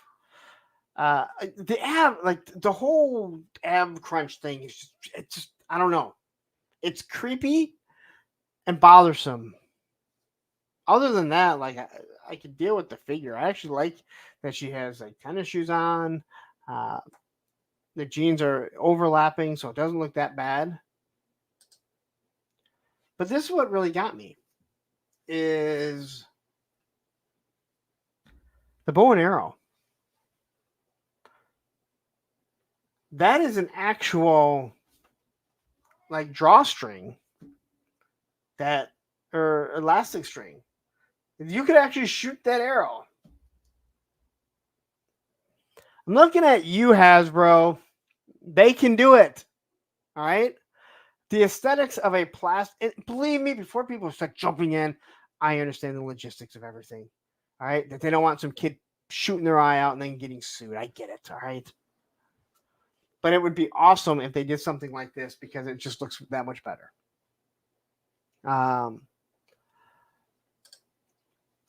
3-star says, I think you should invest in a Roman cam, not one on him, but one to attach to his collar to do videos for a Roman point of view. It seems like a great idea. And Jamie Garcia, who has joined us. Yes. I know how bad it smells outside. Is that because of Hurricane Helen or something? It's probably just really muggy out right now. I don't know. I let the dog out and he started sprinting at the fence. I have no clue what it is. And then I was like, oh my God. It better not be a skunk. I know. I was like, oh my God, it's stinky. But it smells like mud. Like, it doesn't smell like skunk. So I was like, oh no. And I'm like, Roman! And he's stressing me out. So, would you guys like to see a live with my daughter one day? Because actually, no, because I just saw my eyes out because of my English dad. okay, well, I didn't say right now. Just so you know. Just saying. Was it a bobcat? Hold on, let's find out. No, it was a panther. Really good in here. Shoot on over there. What the hell was that? Was there like a bobcat attacking someone? Or what the hell was that noise? Jesus Christ, what was that? It didn't make any noise though. All right. Yeah. I gotta finish my. That's your dog. I'm losing people because they're like, "Hey, I'm watching this stupid you thing." should actually be gaining people, by the way. I agree with Just so you. know. I agree with No, because of me. you. But oddly enough, they're leaving. What? The people are leaving. They're like, "Oh my God, you're supposed to be talking to us. You're talking to someone off camera." Oh. Goodbye. I love you. All right. And then Star Trek, Nacelle has announced that they are now the license holder for Star Trek. And I saw this, and oddly enough, this weekend, John brought it up and kind of laughed about it and said, he goes, yeah. And then Nacelle reached out and said, yeah, we got Star Trek. He's like, great. I can't sell your stuff and I can't sell Star Trek. So, like, I'm going to order, great. That's more stuff that's just going to sit on my shelf if I order it. I don't know why anyone wants a Star Trek license. It is just not, it should be for collectors, considering so many collectors don't actually play with their figures. Like, Star Trek should be, because, you know, it's not an action thing. But, man, that shit just sits there and just doesn't move. But anyway, if anyone is wondering, hey, where will I get my next Star Trek figures? Well, Nacelle will be making them. When? Who knows? And then Haya. What do Haya have? Hey, look, Star Trek. We've discussed some of these Haya figures before. I really do think that these Star Trek figures look good. Some people aren't happy with how the upper body looks with the soft goods. I think it actually looks pretty good. It's a little baggy, but not all that bad. Sorry, football's up there.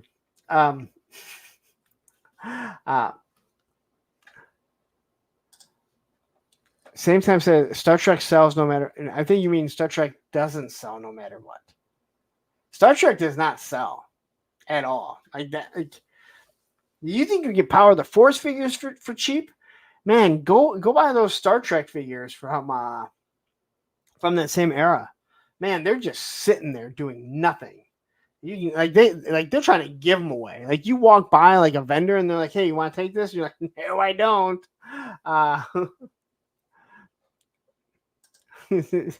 Cobra Commander said just a sweater in the dryer for a tight fit. I do think this looks pretty good. I thought all the Bucks look really good. It's just a hit or miss with the face, and I think from what I'm seeing right here, I think this face actually looks pretty good. I love the phasers. Now I will say that these all give me a that feel that the head is just too small. Reminds me of the Umbrella Academy, the really big guy that has the small head. This is the feeling that I get from that, where their body is just too big and the head is too small. Now it may just be due to the clothes. Like this shot looks really good. And that belt really helps out. Having the belt with everything on it, it really does help. It brings it in. So good looking figure in my personal opinion. And again, like I said, I think the face sculpt is actually pretty good on this one. They've been so hit or miss. Jokerized them Trek pigs.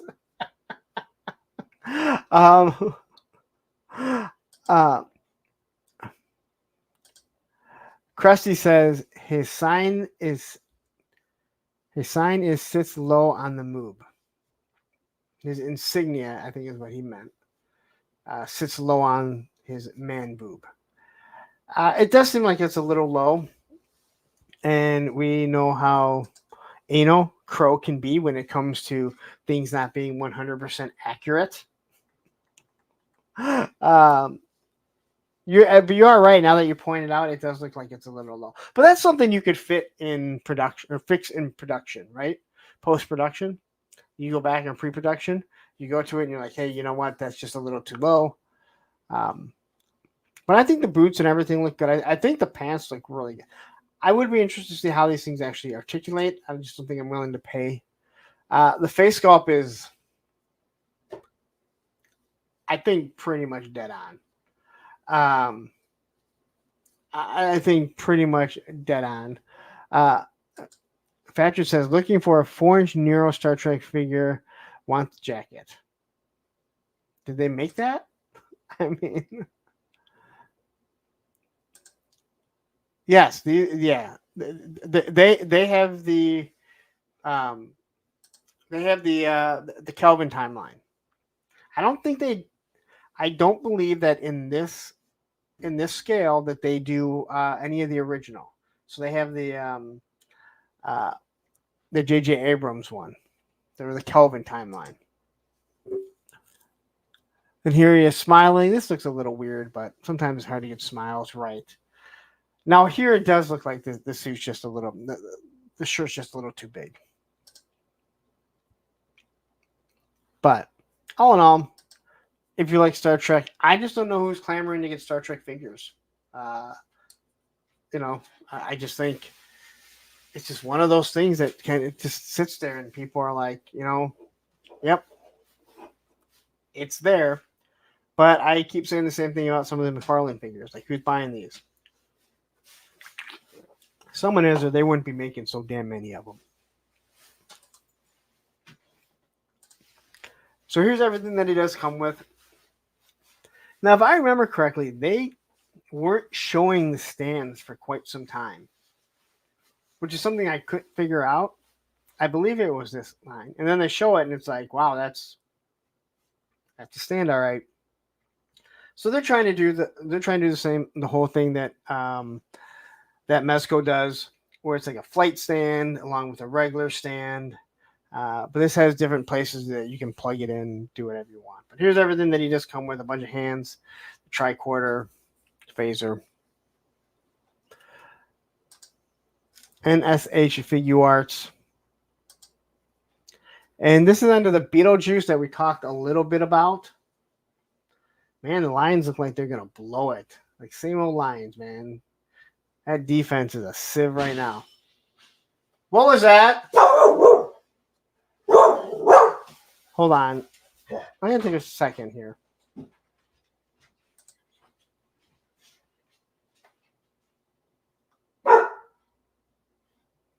Oh, hey guys. So Lawrence, he had to step away for a little bit. He's got a case of the grumble dust. So he asked me to kind of watch over a stream. He put me in charge of y'all. He said to me, "Oh, Moss Man, I have a case of the grumble dust, and I need you to watch myself for a little bit so nobody leaves and finds out that there's more interesting things to watch on YouTube. And also, I hate Ohio." So I was like, oh, dang, so now I have to come up with a topic for my very own show. And I was like, oh, what about talking about your favorite toy stores? So my favorite toy store is HelloDopeToys.com. So they used to have this really bad website. It used to look real scammy. Like if I gave them money, they were going to go spend it on like blow and hookers. But now their website is really nice. And like I can just go in and do like 1-2 click. And then my order's placed. And they ship super fast, guys. They ship everything in one business day. So like I get all my toys first. So when I'm out there on the playground and all my friends are like, oh, dang, Moss Man, where'd you get that action figure? I still have to wait 17 months for mine. And I'm just like, well, I went to HelloDopeToys.com and I just pushed the buttons and then they shipped it out to me. And the packaging is so nice, guys. Like, I opened up the box. I thought, oh, I don't deserve this. I don't deserve this kind of packaging. It's so nice. But then my trash can gets full because of all the packing stuff. And I was just like, oh, dang, I just changed the trash. But now I gotta change the trash again. Oh, you're right, Matthew Matson. You can use the code APWT at HelloDopeToys.com and save 10% on your order. So how that works is, so you're gonna save 10%, and then a Punk with Toys, he has to pay that 10% that y'all saved. So if you don't like Lawrence, you can just go to HelloDopeToys.com and just buy a bunch of stuff and rack up his bill. So then like at the end of the month, they're like, Hello Dope Toys is like, oh, Lawrence, you owe us $1 million because of all the 10% codes that everybody used. And yeah, that's how that works. Okay, guys, so it looks like it's time for me to go now. So make sure you go to HelloDopeToys.com and like and subscribe. And then in the comments, put what your favorite toy store is. But if it's not HelloDopeToys.com, I'm probably just going to delete it, okay? So, all right, guys, bye! All right, sorry about that. Sometimes stuff happens when you're live and whatever. I'll deal with it later. Anyway, so on to Beetlejuice here. They showed off a little bit more. I think this thing actually looks pretty good. So if you're a Beetlejuice fan, it might be something that you feel the need to grab. And they do a lot of iconic poses. I think there's only 5 pictures here. Again. So, but you gotta like the stuff that they're giving you. They're really making it so you can build out that whole Beetlejuice world if you wanted to.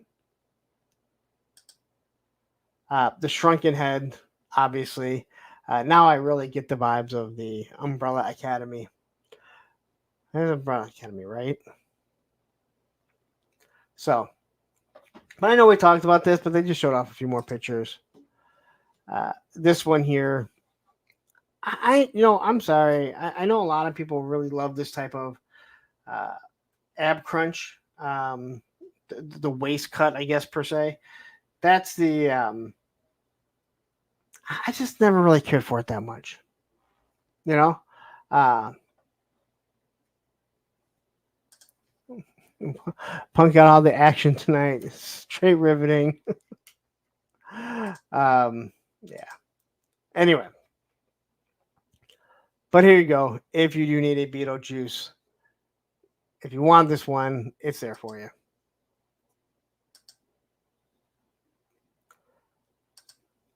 I don't have much to say. I think there's any pictures of it. And the Marvel Legends, they dropped a couple things. Man, I think we're towards the end too. not making it, not making another hour. I'm just gonna say that. um, Krusty says, I mean, the guy was summoned out of a diorama. How can we not need this one? Very true. I'd never really thought of it like that, Krusty. He is summoned directly out of a diorama. That's like, yeah, that's kind of odd. Like, I didn't think about that.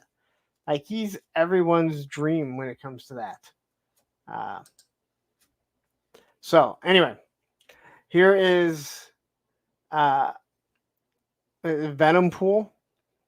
Now, from what I understand, this is a real character in the comic, right? I believe this was a Build-A-Figure, and now they're just giving it to you. Maybe I'm wrong, but I believe this has already been done before in some form or iteration. But it does look good. It's nothing that I feel that I would need to have. I don't know if it's something you need to have, but it's there if you want it. Big giant pins, as you can see. Really not that big of a deal. I guess they're not giant pins. McFarlane has giant pins. These do not. It's a smaller one. The Venom Pool is pretty beefy for sure. You know what, Krusty? You nailed it. Deadpooling characters is Jokerization by Marvel. I didn't think of it like that, but you are correct. Although I think that this is actually wow. I actually think that this is better. I mean, I think the Deadpool like doing this is better than the Jokerizing. But you're right. But it makes more sense to do like a Venomizing or Carnageizing, considering they can actually they're actual symbiotes, right? That would actually make more sense. So, Venomizing is a thing. That is true too. I know they do that.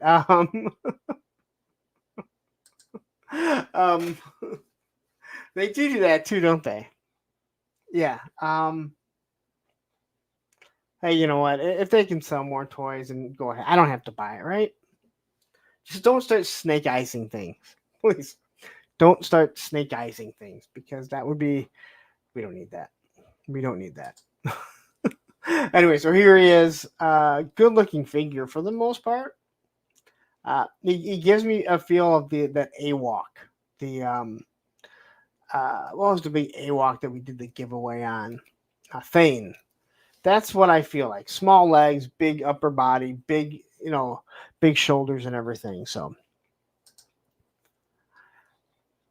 and here he is holding back Deadpool. I've always thought this stuff was funny. Like, why don't they just cut their hands? Why don't they just cut the arms? They got swords.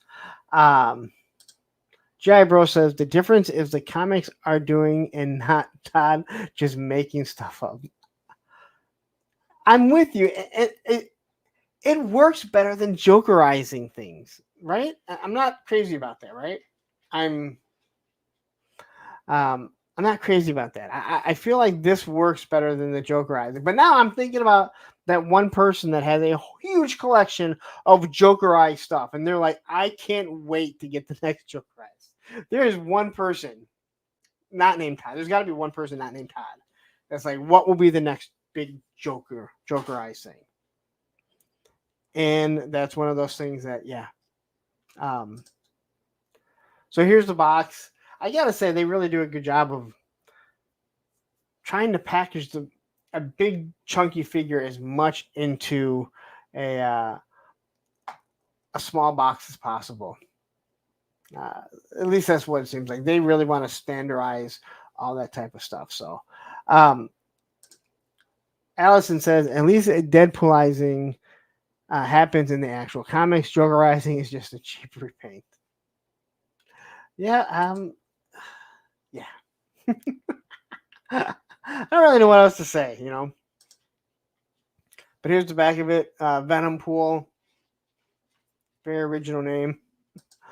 All right, so here we have Wolverine. I know people are over Wolverines. I don't really care. Like I said, I don't have to buy it. But this is a really good looking figure. I absolutely love the mask being pulled back, how they did it there.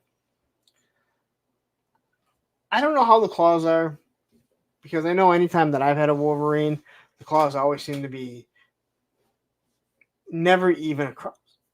It's always like too soft and bent here or whatever. So hopefully they're able to get the claws so they stay straight without being obviously too stiff for kids. But this Wolverine, I think, is what a lot of people wanted. It's what I originally wanted over, you know, the yellow and brown suit that I have with mine. So I'll probably pick this one up. And again, I don't hate pins, but if I can find a nice pinless one, and especially one that I like, as long as he's short, that's one of my criterias, man. Like, if it's a Hugh Jackman one, that's fine, but Wolverine is supposed to be a midget, you know, like myself.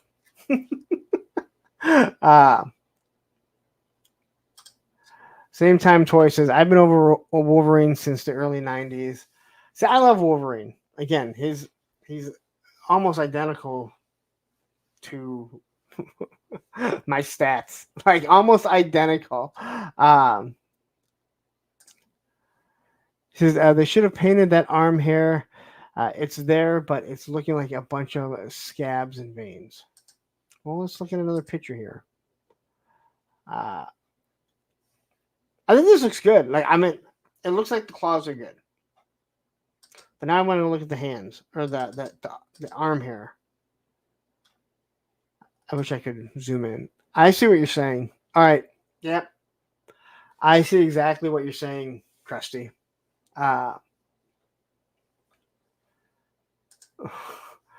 Puck Punk would be a beautiful thing. Yeah, no, I don't want to be Puck.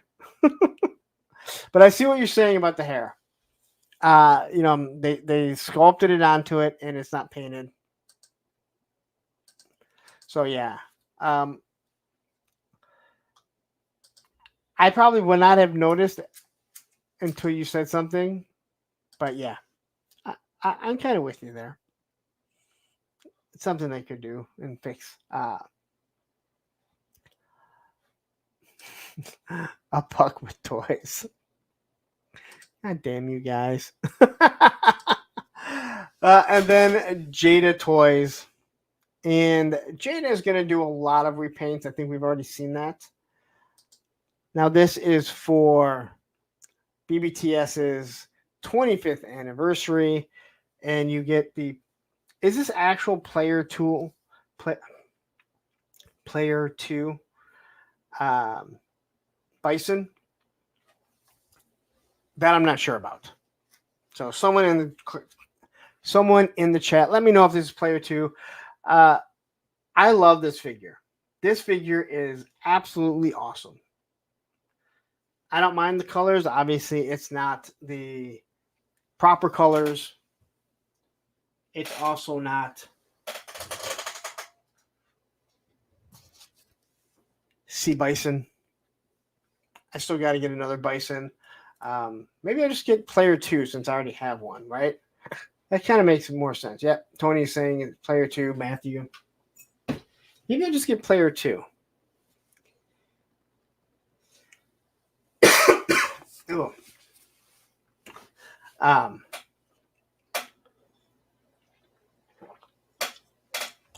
And then maybe make Sea Bison Player 2 Sea Bison, and then have my regular Bison.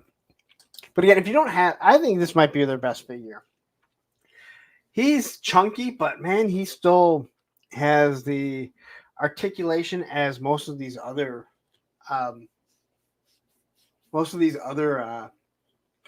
the other figures. I absolutely love it. So, if you don't have any of these Jada figures, I think Matthew and Tony, I'm not sure who else has them, but I think most will vouch and say you need to just pick one up. Go out there. They're so much fun. They are so much fun. The thickness of them, it really adds so much to it. So, and Charlotte says they nailed the articulation scheme. They did. The fact that they came out of the gate. I mean, yeah, they've done some other stuff, but this is a line that it really should be this very niche line. But so many people that could care less about Street Fighter, this guy right here, is all about these. Kenzo says, "I'm cherry picking the line. It's so good." Yeah, and this is it. You can't have one. You got to have at least two because you got to have them fighting. Pick your two favorite figures. But yeah, and I like this color scheme, so I think I kind of talked myself into ordering him from BBTS. 3 stars says, I still don't have one of these figures. Been trying to find a bison in the wild. Well, now you can just go why don't you come up here and go to Sergeant Red's, and I believe they still have it. Give them time. They said they're not even full waves. They're releasing like one figure at a time. They're kind of like doing the NECA route. So it looks like they're showing off 3 figures, but you got to take your time. You can't just give everyone, and then they're gonna be like, man, what figures are we gonna do? They got to get some other lines, but they should have no problem getting other lines with how good this is. And we see a lot of figures, a lot of poses where someone's like kicking like this, and you're like, yep, they're not really doing it. No issues getting these figures to kick. Their feet are just the right size. Everything's just, like I said, they nailed it. This, if you just went with, articulation and how everything worked, this should be probably the line of the year. Just for all that. So, Eric Thurman says, I will get Blanca, then go from there. Well, Blanca's coming. You should probably get one before and see how you like it. And the cape is awesome. I love this wire cape. I mean, to me, this cape here, just like Spawn, it adds so much to the character. Like, it is part of him. So, but this is the BBTS exclusive. I believe it ships next month. Does it ship in October? Might even ship in October. They probably have them on the way. Here's everything that he comes with, and it's the exact same stuff that comes with. Exact same things that came with the first one. So nothing different here. So don't be expecting that. Here's the box, same box as before. So, and that's it. Wow. It's been a long time since I have finished up at 11 o'clock with the news. And God knows I can't go that long. Anyway. I did want to talk quickly about the G.I. Joe stuff. Now, I know that there is somebody that is saying that there is a Tiger Force Tunnel Rat coming, and that was going to be released on Friday for Target's what is their thing? It's not Haulathon. Target's Nerd Out or Geek Out, whatever it is, right?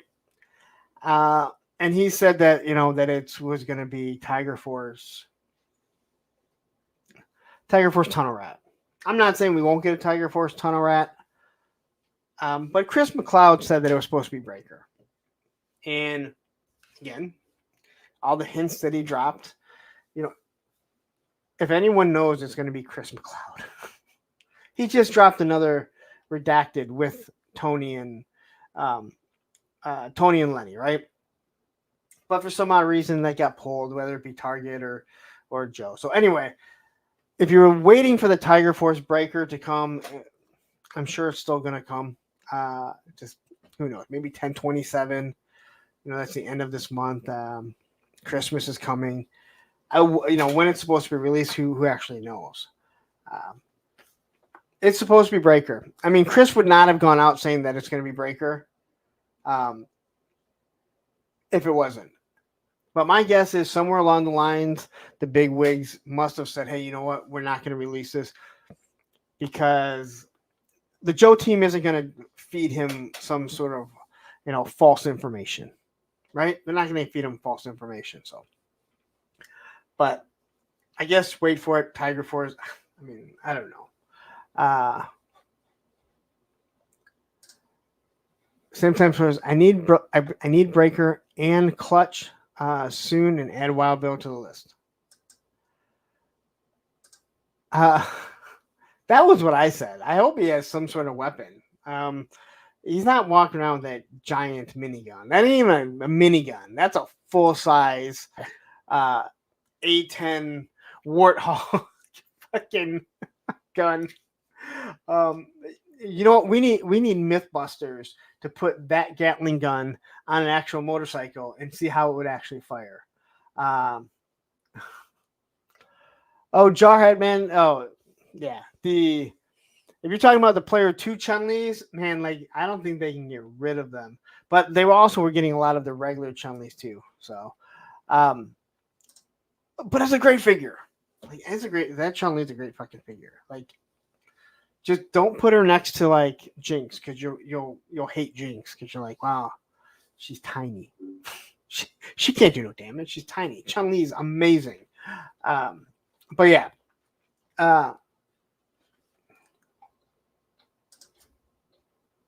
Yeah, well, again, it was out there. Believe me, I'm not breaking any news. It was just something that was passed on to me. I asked if it was cool if I went out with it. But I mean, I think we all know it's coming, but clearly I was wrong about when it was coming. But Chris McLeod had been hinting at it for quite some time. From what I understand, Chris McLeod, they feed him stuff, and the way that it's supposed to work is unless they tell him he can go on with it, he can't. But if somebody else hints at it or reveals it, then he can confirm it or deny it. That was kind of the gist that I got at Joe Fest talking to somebody. And it's somebody that is in the know. So that's why you don't see him go ahead and you see him break a lot of stuff, but he's more or less one that confirms the breaking of the news. So when he does confirm it, yeah. J Solo Art says, is it the same bad breaker from before? I hope not, although the 82 breaker I thought Hasbro made my dad into plastic form. I don't know. I mean, so that breaker was not a good body. I mean, it was a good body for the time, but they really could have done stuff, and they really needed to fix the overlay. That's the biggest issue, right? Is that overlay. And when it comes to the overlay like that, there's one thing that they're fixing with the Retro Viper. They're using the same buck, and I really wish I hope they fix the buck, but I doubt they will because Hasbro's not known for that. But when you look at the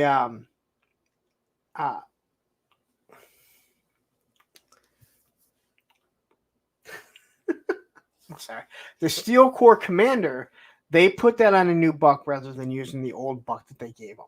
Those old bucks were trash. All right, they were not good. Again, good for a few years ago when they were doing it, but they had made them so much better. And I think they did the same thing correct me if I'm wrong. What didn't they do the same thing with Shockwave, right? The Night Force Shockwave, they gave him a new buck, which is good because they really needed to.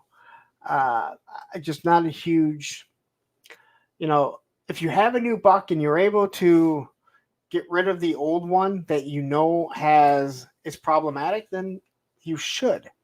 There's no reason not to, right?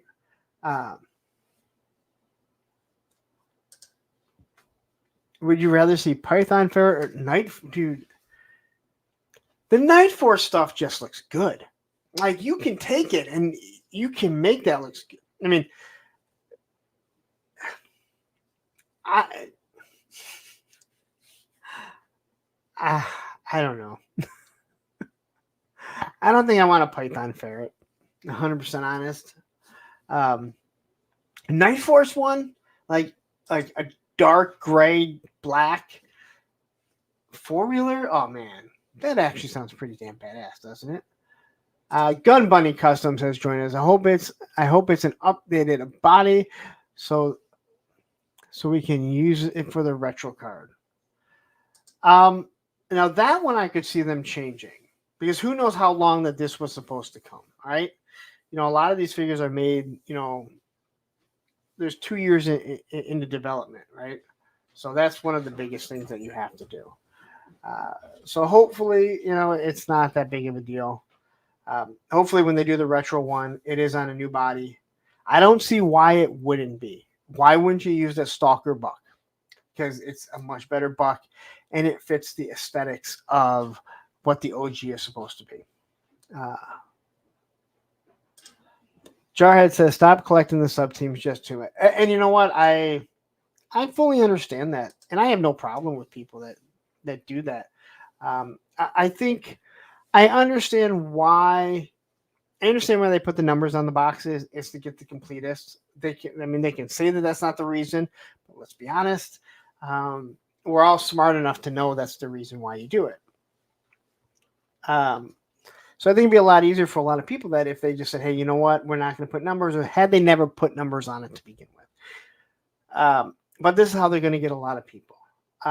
As for me, I've mentioned before, if I wasn't doing YouTube and being monetized, there's no way that I'm able to afford everything that they're giving us for G.I. Joe. No way at all. It physically, financially would not be possible. Physically, it might not be possible once I run out of room and I have to lay my G.I. Joes out as my floor. But I fully understand. And you know what? There's also a lot of figures that, honestly, they don't look really great. Night Force,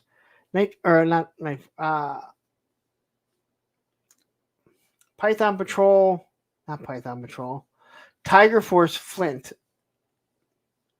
Not a good looking figure. I mean, it's a figure, right? It's a figure. They put, again, I thought the eye makeup, it made it look like it was this mask, and it's just not good. It's absolutely not good. So, but that's what I wanted to mention about that. So anyway, all right. So let me talk about the topic a little bit. And it was about how should we talk about independent toy companies. And this has stemmed from a conversation, a discussion, an argument, and again, an argument in a, hey, we were going back and forth, not yelling and screaming mad at each other, with a friend of mine. About something that I had said. And I've heard other people talk about this. Bobby Valla is actually probably one of the biggest ones that's talked about it. And he's like, what do you get out of, posting your broken figures? Are you just trying to hurt the company? And I don't think, and it's not directed towards me, but there's merit to people saying stuff like that. And my question is, how like, how are you supposed to talk about these independent companies? You have, a smaller company. I'm going to use Valaverse in many instances because I collected the line and there were some issues with it, right? Are you supposed to only talk about the good that comes out? Ignore the bad stuff, right?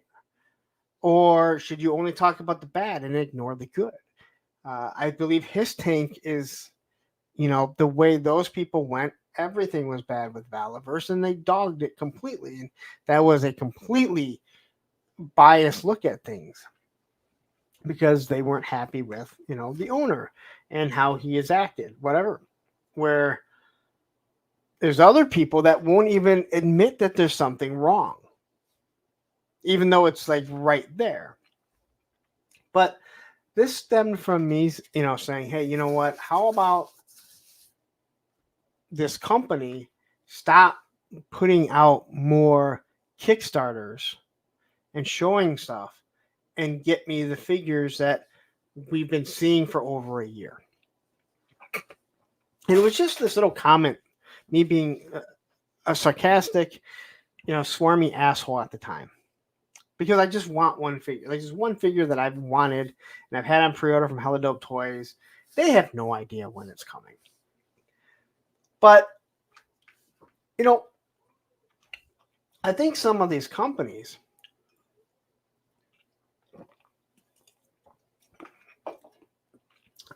the smaller companies can get hurt if you dog them. That's why I think you should be honest when you're going back and forth. You have to give the positives, not just the negatives. But we have a lot of these places that are doing Kickstarters. And there's problems with the factory. I get that. It's understandable. There's problems with the factory. They expect us to be understanding. I have 3 Kickstarters that has been over 2.5 years. RoboSkull, Call Sign Longbow, and Operation Recall. Now, RoboSkull is the only one that is giving any product. They are all coming out of the same factory. Because they're O-ring. Well, some of them are O-ring. Call Sign Longbow is finally going to be giving a figure. If you pre-ordered one figure, they're going to be shipping it. They just did an update that it's going to be hitting or that it has hit the docks. Now it has to go through customs. And that's great. But I'm tired of receiving, email after email after email. I have to read through all this jargon. I don't give a shit. So it seems like these smaller companies want us to be patient with them. But it's like, you have our money. We have invested in you in good faith. And I'm not saying any of them are trying to rip us off, but we've invested in you. There comes a time that you need to start doing. I think you need to start doing something. And I think Skeletron did it right, where they said, hey, you know what? Here's some of the product. It's done. We're going to get it out to you. We're not going to do everything all at once. And that's what Call Sign Longbow is trying to do. I have nothing against Operation Recall. Carson has done more for this community than most people ever will. And he's done Kickstarters and he's given the stuff, and that is awesome. But when I get an email about, when I get an email from Operation Recall that we just got the Paint Masters, I'm like, it's been 2.5 years. Have I missed some of these emails? Have I missed some of these updates? It's a good possibility I have missed some. I'm not going to lie about that. But it is like, they have our money. So technically, we're kind of shareholders in this. And some of us just want to see our product after so long. And again, factories can only do so much. And we came out of a hard time. And it's just like, are we not supposed to be able to criticize this stuff? Just because you criticize something, I don't think you're saying that it's a bad company, that someone shouldn't support them. But I have now been put off by Kickstarters. And I'm not talking about Hasbro. Debate whether you think Hasbro should or shouldn't do, Kickstarters, HasLabs. That's irrelevant in my feeling of I'm going to get the product because of who it is. If it's Mattel, if it's Hasbro, I don't need to really worry about it. But, I mean, do you think you should be able to? Now, for me, I do tire from seeing another Kickstarter, more designs of what's going to come, and you're like, hey, you remember these other things that I backed? Where are they? This was one of the things that Operation Monster Force, Fresh Monkey Fiction said, we're not going to show off any new things until the stuff hits. Now they end up, I think, having to because of Joe Fest, because it's taken so long. But they also haven't taken any of our money. And that is one thing I will say every single time. And I have many friends that are pissed off that they've waited so long. And I'm like, but you haven't given any money. So it doesn't even matter. And I know a lot of people, they want to give money. They want to give the money and say, hey, just send it. Mezco, like, all right, Mezco, I've given you my money. You're a small company. I understand what I'm doing. But how about this? If I pay for it all up front, not just give you the 10% down or 15% down, whatever it is, how about as soon as those things come in, everyone that paid up front, they're the ones that get pushed to the front and your stuff goes out. And then as you're collecting the money from the other people, and I don't care why maybe you didn't have all the money. That's fine. There's nothing wrong with it. Maybe you just didn't want to give them all the money, but you should get pushed back. Your priority should get pushed back. Not saying you shouldn't get the product. These are these things, in my opinion, the little companies are missing out. But a lot of people feel like if you criticize them, you're going to hurt them. And in many ways, you might. If you really wanted to, you could go in and dog a company. None of us are going to hurt Hasbro. None of us are going to hurt Mattel. But we could all hurt a small company. And believe me, that is not what I'm saying doing. Although, as of about, 5 o'clock Sunday last week, everyone thought I was one of the most fucking horrendous people in YouTube because I would do awful things against other creators. Obviously, that was not true. But I just think that we should be able to speak our mind. And sometimes we're going to take little snotty comments, right? Sometimes we're going to make them. And again, sometimes it's just, I'm pissed. I want the fucking figure. That's it. Now, I did see that the figure was available at Jolanta. So maybe that means that it's coming. So when I hear more, I'll be happy. And I want to see new product. Especially considering I'm not backing any more Kickstarters right now. Other than the HasLabs. I'm not saying I never will again, but like the Skeletron has been a long time coming. It's a big chunk of money. I mean, let's just say when I backed all of these, I wasn't even close to being monetized. All right. So it's a different world now. Matthew Matson says, I recently emailed the writer of a Kickstarter I backed, and the promoter turned into an asshole attacking backers and fans. When I emailed the writer, there was an immediate response from the asshole. And that's just it. That's just it. Like, you cannot. I don't care what someone says to you. If you are an owner of a company, a president, you cannot come back at a fan. You can write back and let them know. You can even say, hey, you know what? That is perfectly fine. I will refund your money. I don't want your business. if you're going to be rude, if you're going to be rude rude to someone. But a lot of these guys will fire it right back at you. They expect you not to be pissed. Like, hey, dude, I gave you $300.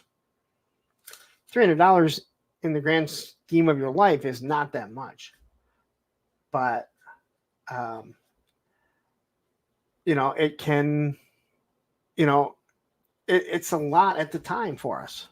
Don't we hear that? Same time, Toy says, if our opinion can hurt Valaverse, they're not doing as well as they make out. They're small companies in the world. I'm not talking about toys. Small companies are made by word of mouth.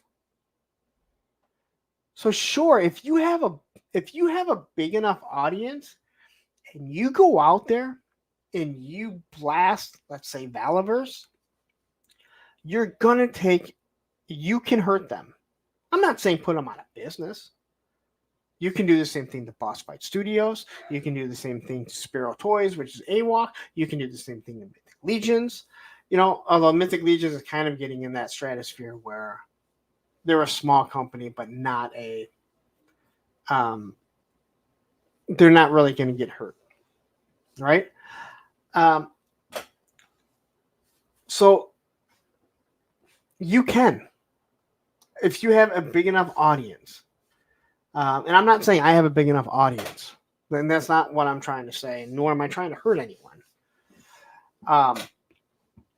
But you can. And, as a company, when they're constantly out there, if they clap back like that, that just leads to more people that feel a certain way. I'll say it again. It's not about politics here. But it was funny when Donald Trump would fire people and when he acted like an asshole. It's not that funny when you're the leader of the free world and you're running a country. All right? That's just no longer funny at the time. There's a reason why certain athletes should not be allowed to have Twitter or X. They shouldn't have social media because they don't know how to not say anything. A Wilhelm Toy and Hobby who's joined me, who will be joining me for Thursday with a friend in the future, says, Punk, I'm all in on the same Kickstarter you just mentioned and completely agree with your frustration. I like to support independent businesses, but I'm also put off on Kickstarters because of the current delay. And some delays, you're right, they can't be avoided. But it becomes extremely frustrating that you're like, hey, I just want this product. And I don't want updates all the time. And I really don't want to read through the update to find out there's no fucking update. There's nothing worse than getting a long email and for the love of God, I'm like, that was fucking word soup. It meant nothing. Cressio Crow says, critical views should offer a solution for any complaint if they want to serve a purpose. Complaints for the sake of complaining is too common. You're right, but sometimes you just, you say something. If you're doing a review, believe me, some people will say, hey, reviews don't matter. Go look at how many people have told me, I started collecting Valaverse because of your reviews, which is odd because from what I'm told, everything that I've ever said about them is completely negative. A reviewer can swing people either way, depending on how they act. Now, for me, I just want to give like an honest opinion of what I'm seeing. But if people keep going out there all the time and they're giving, oh wow, this thing sucks and this and I've been accused of breaking things on purpose. Like I don't buy $55 figures to break them. I'm just saying. I don't know how much you think fucking YouTube is paying me, but it ain't that much. All right. Nor do I care because I want people to actually you know, I want people to get a real, like, I want people to enjoy stuff. And I'm not going to do that. Matthew says, I refuse to contact the asshole because of his behavior, but the writer is cool as fuck. He passed along, and 24 hours later, there was an update. The asshole hasn't fulfilled several projects for years. And Matthew, like, I would laugh when you would constantly ask about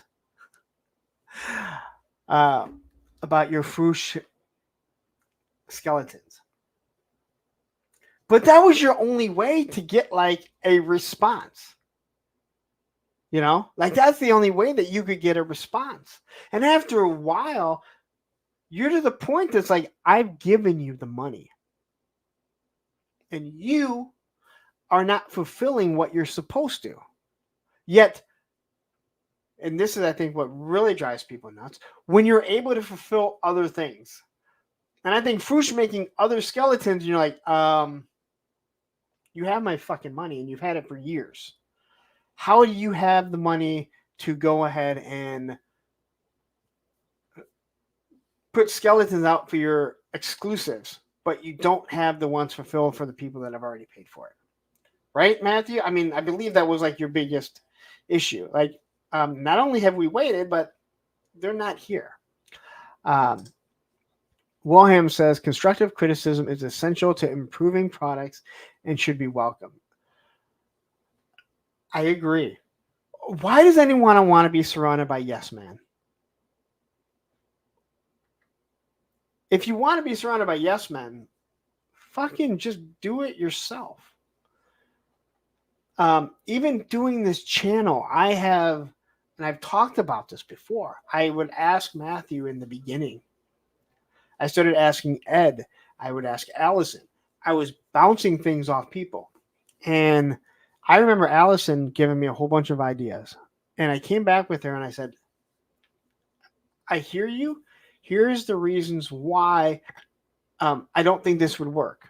And I tried coming back with, like, and they were all logical reasons.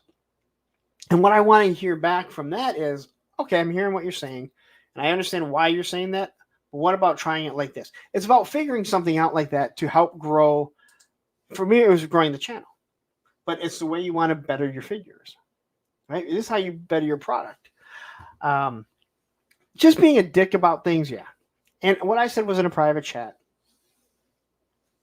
And there was, I mean, again, there's a few of us in there. And, you know, he messaged me personally because we're friends.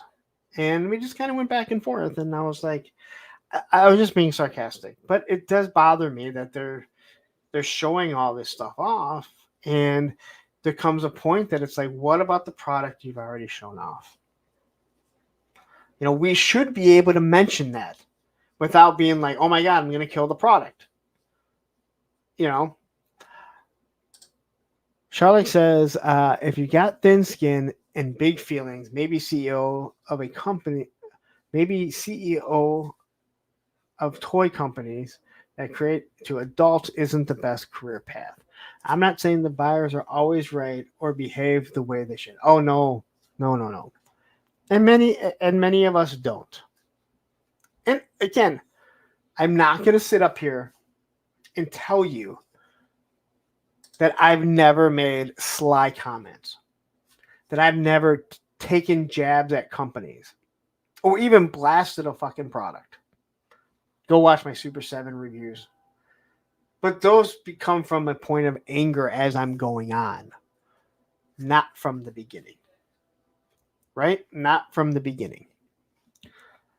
There have been very few videos that I could say that as I opened it up before I even started, I was like, I'm about to fucking go off on this. Because it just doesn't, you know, it doesn't make sense. No, it's not suppress free speech. Not suppress free speech. Not at all.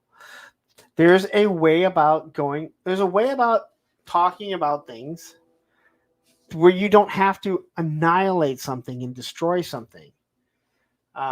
but you should be able to. I also think that you do need to be conscious of what you're. I think you also need to be conscious of what you're saying. If you are going down a path that you're attacking a small company and you know that it is going to hurt them, that becomes an unfortunate problem, right? Like that can really hurt them. And I don't want to do that to any company. You know, a company would have to be absolutely awful because you're not just hurting the company, you're hurting all the people that work for the company and everything. If someone wanted to go up to Boss Fight Studio, guess what? There's people that work there. That's their livelihood. You know, Mythic Legions. I hate. How do you break saying Mythic Legions when it's 4 horsemen? Right? Sometimes Toy says, I don't know if I'm the only one here, but I really do like it when you get serious and talk facts. Facts are good. I mean it. Like, I know I can be off the wall and, you know, all over the place. But yeah, I gotta be serious. I cannot do what I do and not be pretty serious about the stuff that I'm talking about, especially at this point in this YouTube journey. I think too many people tune in. They want to hear me fuck up something, be in super slow motion, be upside down, fumble, drop things. But I think they also want an honest idea of stuff. And every now and then I have to make it so it's, you know, at least a little, you know, serious. Welcome to the Creamery. And that is for Pop Blender, who's been a member for 10 months. Thank you very much, Pop.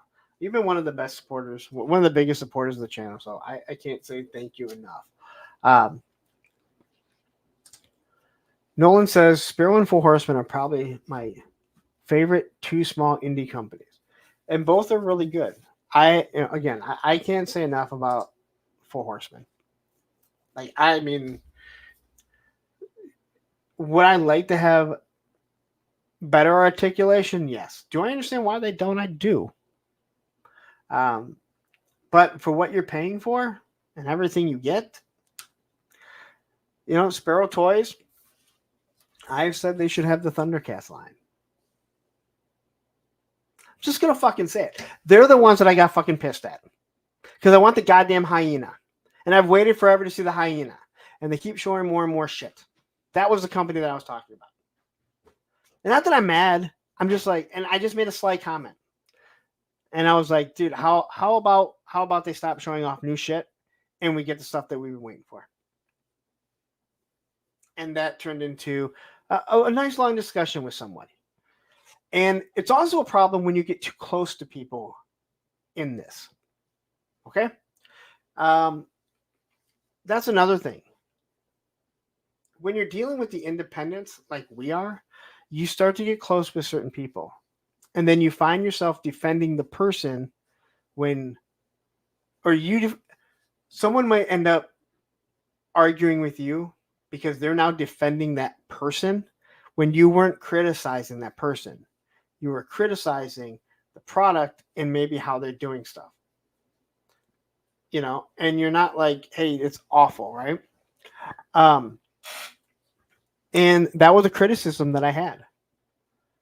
And, you know, he's like, well, you know, great. You know, I also want my Road Pig. Well, guess what? Road Pig's going to be here this fucking, you know, this month. But I'm also not paying for it. I'm not putting money down on it. But I think their product is awesome.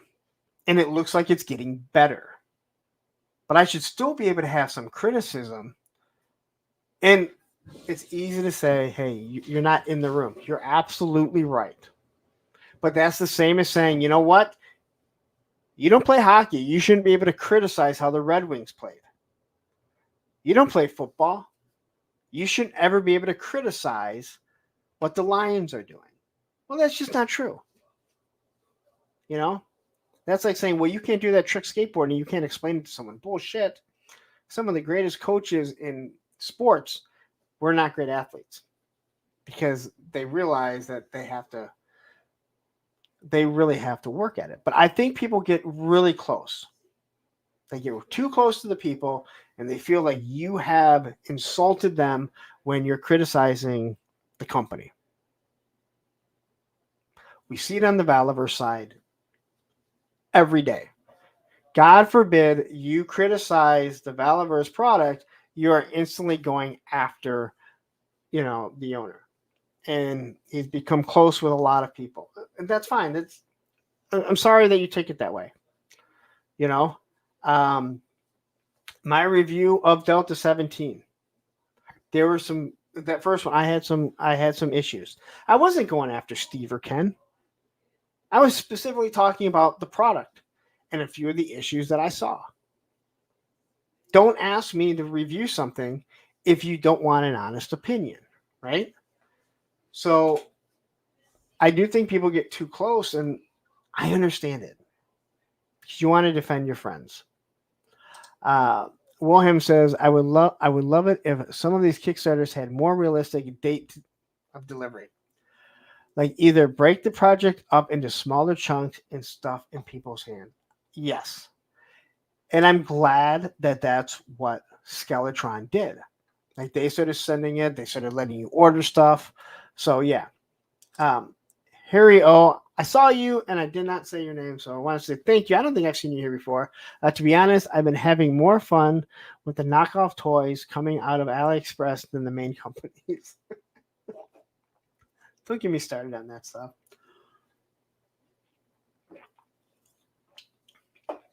I don't understand people. Oh man, I gotta talk AliExpress one day. I gotta write that down. Hold on. I gotta talk knockoffs. That's actually a good topic. I gotta write that down.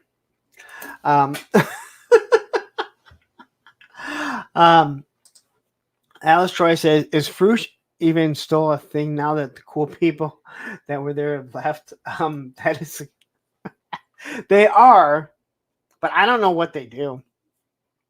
I can't speak for Matthew, but I think Matthew thought the same. I thought Veebs and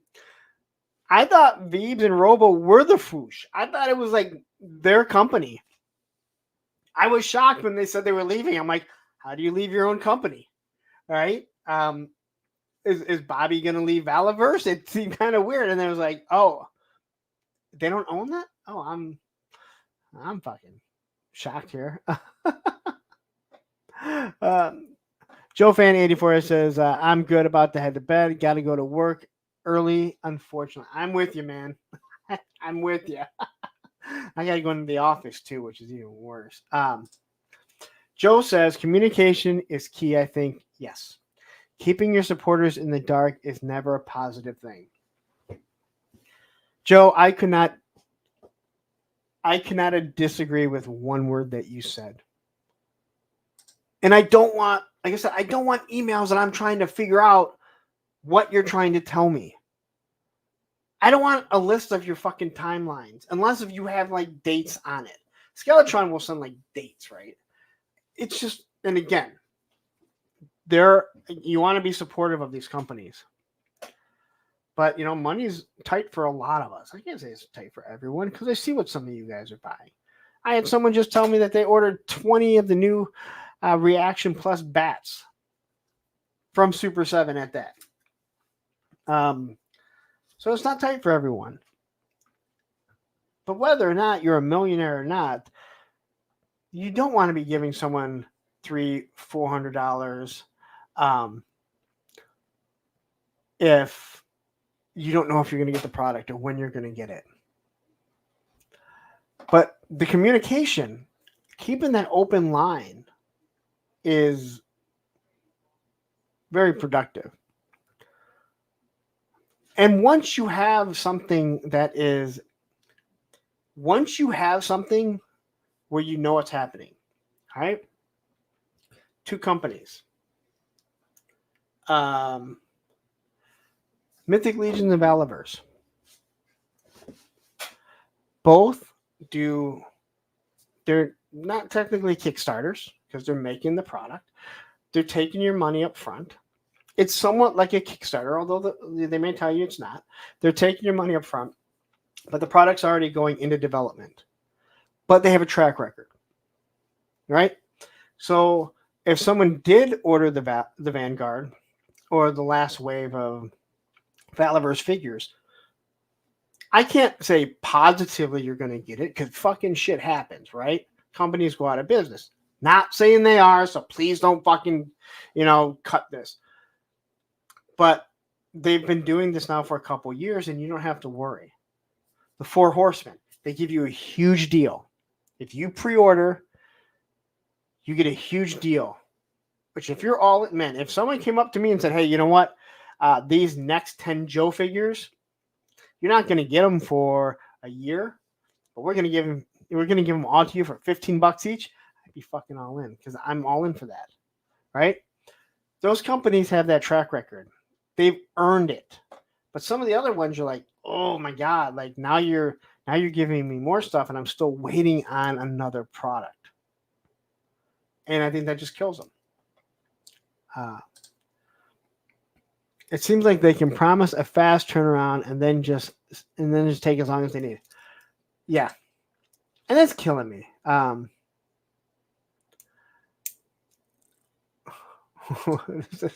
You need me to call your boss and tell him you need a paid day off, Joe. But yeah, it is. I really didn't think too much of the timeline of like when they're saying things are going to be. Well, but you're absolutely right.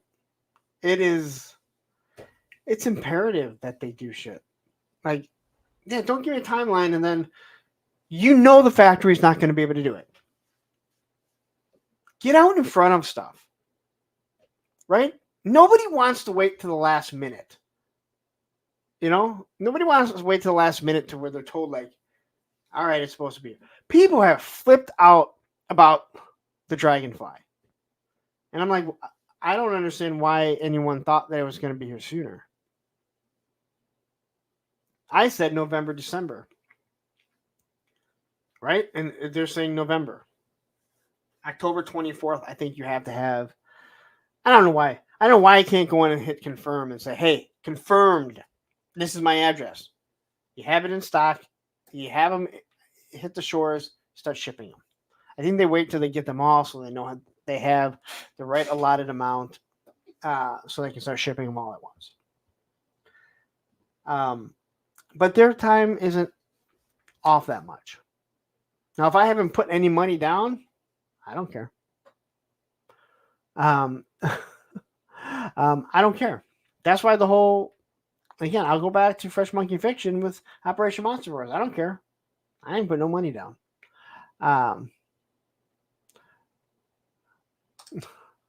Punk, these are the days of our lives. Yes. Joe Fan 84 says, I do have to run though. I've been up since 5:30. It's 10:30 now. Good night, everyone. Have a good rest of the week. I hope you didn't do this too long ago. 11:35. Not that long. I'm behind. I'm definitely behind.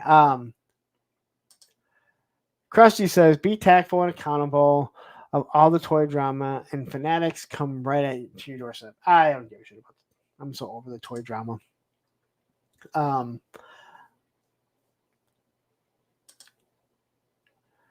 I canceled 4 Arctic Bats because of the reviews. That is one of the figures that I remember had some issues. That's one of the Hasbro ones that, as nice as it looked, man, I'm not sure what they were thinking. Jarhead says, how much has Bobby influenced the toy industry recently?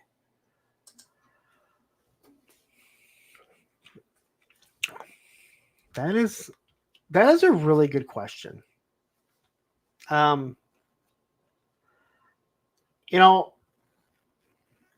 You would be lying to yourself if you said that Hasbro hasn't looked at some of the stuff that he's done when it comes to design, with articulation, weapons, that people are buying his weapons packs.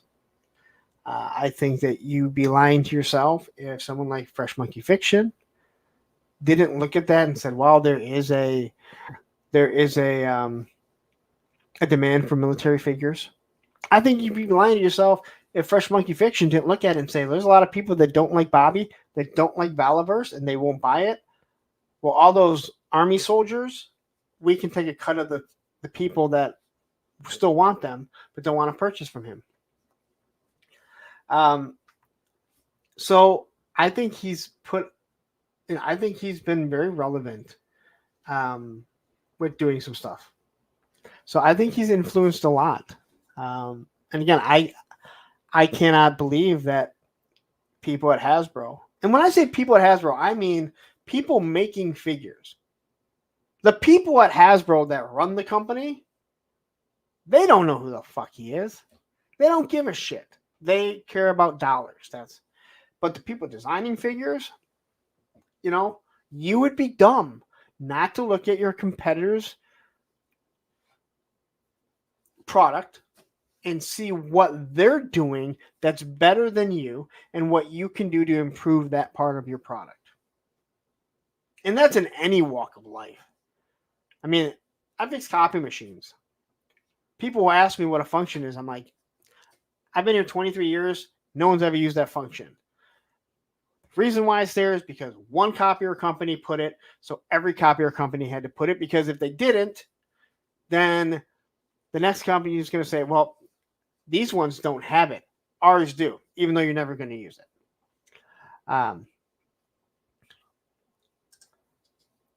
Joe says the articulation is getting better. This is about Four Horsemen. The Valiant Knight is great for that. They listen to the fans. And they should. But you also have to take things with how you want it to fit into your line. And Mythic Legions, I don't know if they're ever going to do double joints, right? Will they ever do something like that? Who knows? But I wouldn't have such an issue with Ultimates if what they gave you was worth $55. And I'll say it again. I'll tell you that the value is not there because I see what Mythic Legions gives me. And Mythic Legions is a smaller company than you. And I wouldn't even give Super 7 half the shit if they just gave people what they showed rather than being like, well, we know we didn't paint the face, but it looks good enough for us. Well, wait a minute, what? That's not what the people paid for. Papa Leonard says, I don't agree with a lot of things. I'll just leave it at that. I don't agree with a lot of things that I read or see or hear out there. But I have to allow people to be able to make stupid statements on their own. I've made my own plenty of times. Well, yeah. I mean, I'm not really sure why you say that.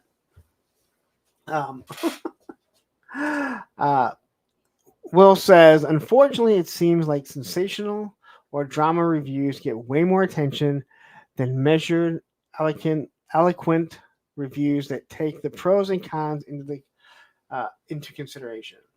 But you can take the pros and cons, and I can tell you,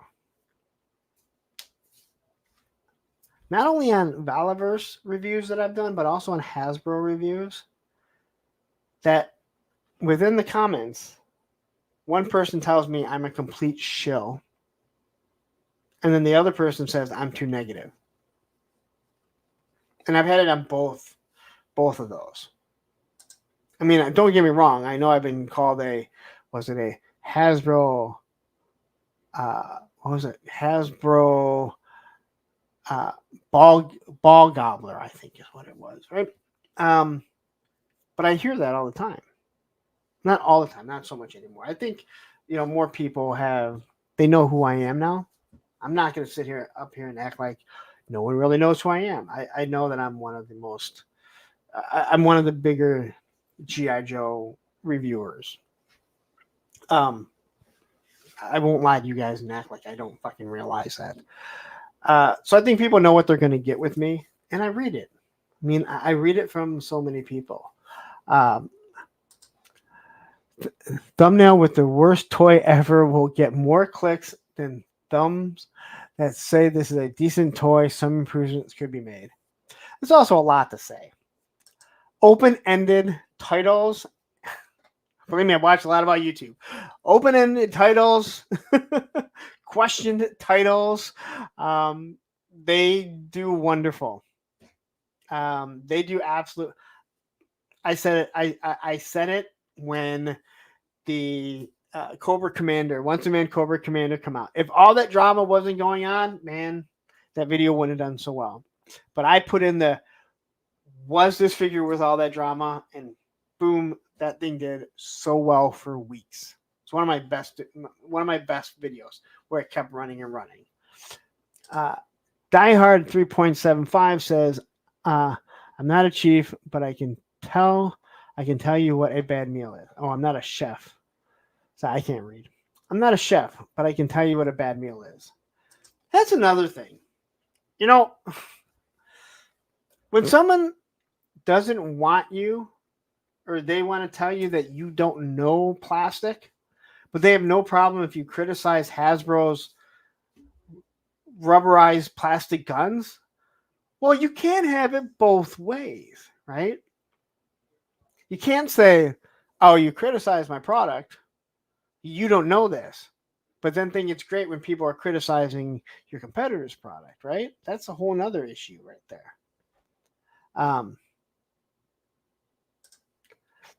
Mr. Mad Gus says, watching another stream with Hasbro, the host brought up Dragonfly and was like, I know I can't ask you what the delays are. And I was like, damn right you can. And he should be able to tell you. All right. Well, you're talking about the Full Force because he just dropped his redacted with Tony and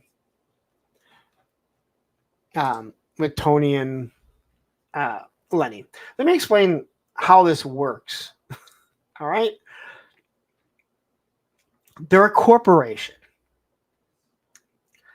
The reason why some people are granted access is because they're not like, there's certain things that there's no reason for them to ask because they can't answer it. Also, there isn't a huge delay. The product wasn't ready.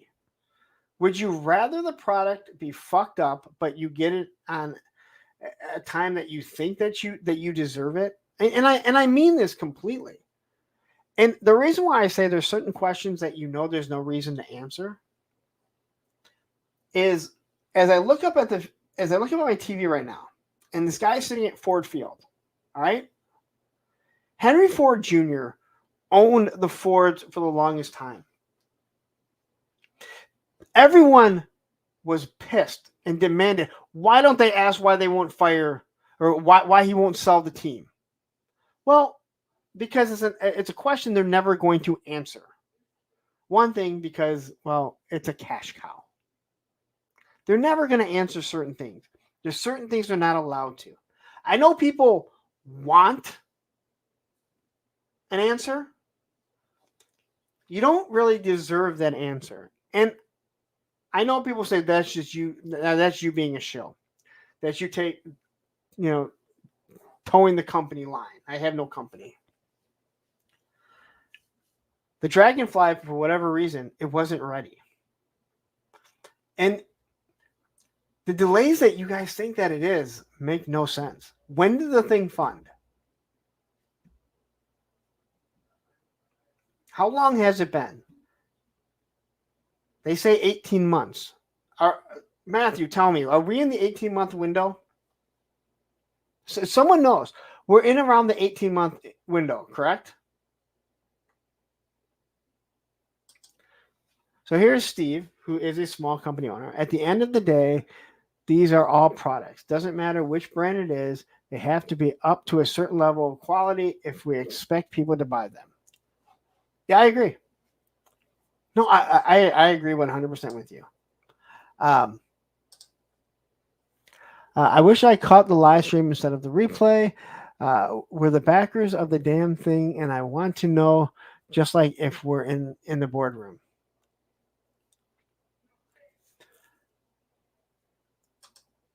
That's just, I don't like, they can't answer it. You backed it. The product is delayed. All right. And again, if you're talking a year down the road, it's only delayed because they said that they expect it.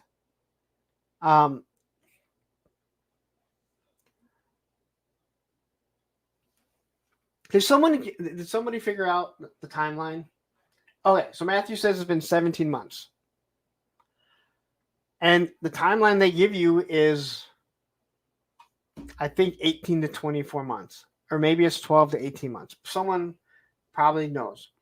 So if it's been 17 months, it is not delayed. It is perceived to be delayed because they said it should be ready soon. And now people are pissed. Tony's Fig says, I just want to say thanks to everyone in this chat. I hit over 1,000 subs on YouTube, and you guys had a lot to do with that. Thank you so much. Okay, sorry, and back to Larry. Oh, I'm sorry. Yes, Tony finally hit 1,000 subs. I did my best to get him there. But after a while, you realize everyone watching me has already subbed to his channel.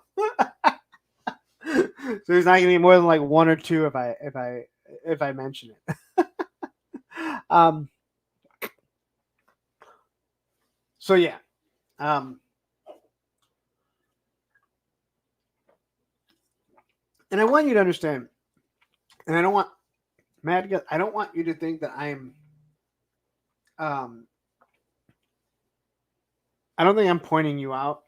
It's just you're making the comments. Sometimes you have to look at every aspect of it. Quickly, I want to go down here because I see what just says, Vala has proven there's ample room for other military-based figures in the market to compete, inspire new ideas, and innovate without heavy shareholder influence. Oh, yeah. There's no doubt about it. He took, he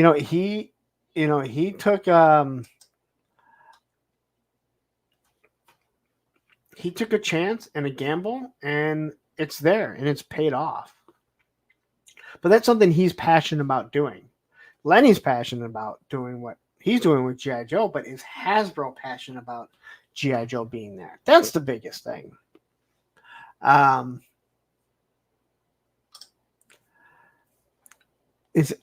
Maga says, I still would like to know, as I just watched them do an unboxing, toured it all over Comic-Con, how it was sitting in back of the guy at his home. That's because they take it back, and they look at it, and they see what's wrong with it. Then they go back and say, hey,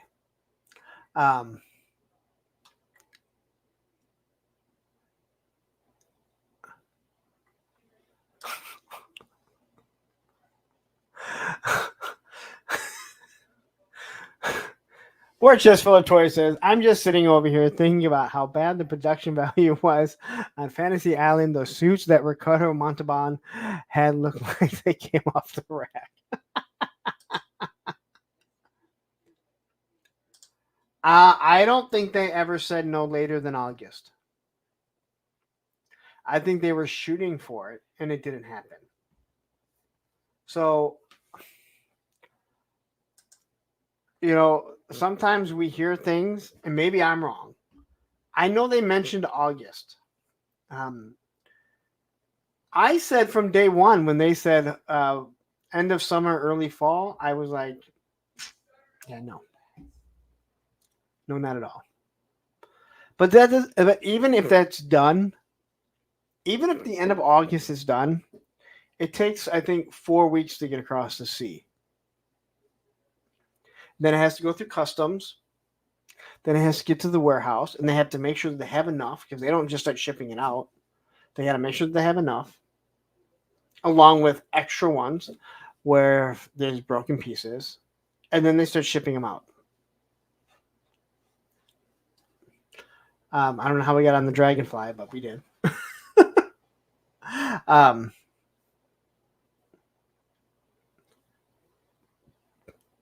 Lenny is passionate about snowcats. Oh,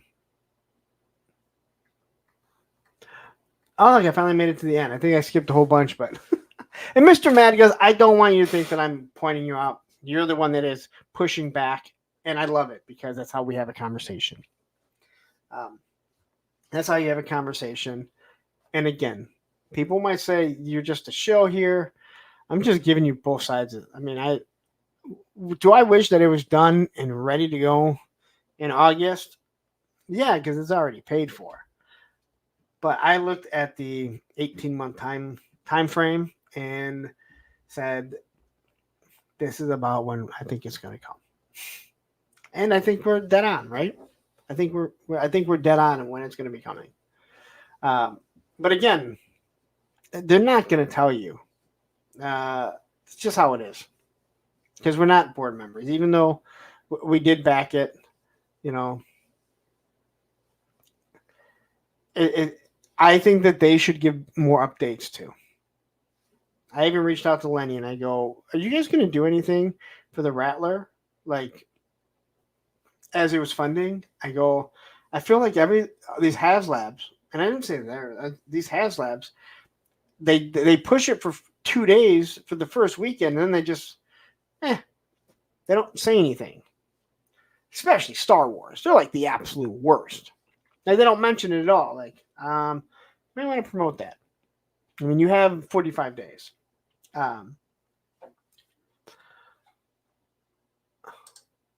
Ryan Sweeney jumps in saying, Jeebus, maybe it's just me, or I'm tired of people calling people shows over freaking toys. Well, I mean, it's a term, and I know what you have to say. We're talking about freaking toys here. They're toys. I know what you're saying, Ryan, but it's a term, and it does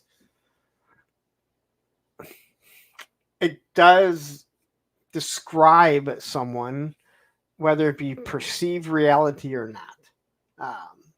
So I have, absolutely no issues with the show thing.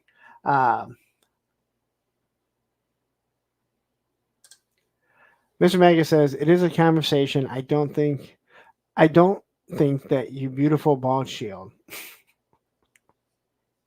No, and I'm glad you're not getting mad. Because I think we've talked more than enough here. Yojo June felt like it was Star Wars and Transformers, then it was G.I. Joe. Yeah. I have to say, they might want to drop the whole Yojo June thing, because it seems like Yojo June comes and they don't really put out that much. The other thing that people sometimes don't realize, this year was really bad, per se. In the past, they've done Yojo June and people are like, I don't care about the video game. I don't care about the comics. But understand,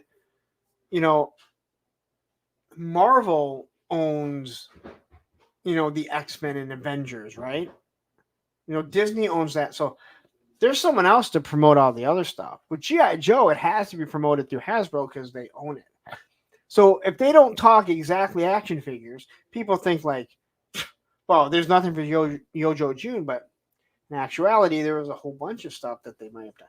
This year, I don't think there really was. In the past, there was a lot of things that came out in Yojo June, but I think it seemed like a good idea until you realize, like, this whole toy thing has become like the NFL. It is a year-long. It's a year-long thing now. There's always new stuff coming. So maybe keep your stuff so you have some stuff if you're going to call it Yojo June. Just like May the Power of the Forest. Have some stuff come out in May for May the Power of the Forest. Wait, I'm sorry. For May 4th. May the Power of the Forest is our thing. That's enough cue for me to get out of here. All right. I'm not going to leave just yet. First, I have to promote that I have 2 moderators that both do shows.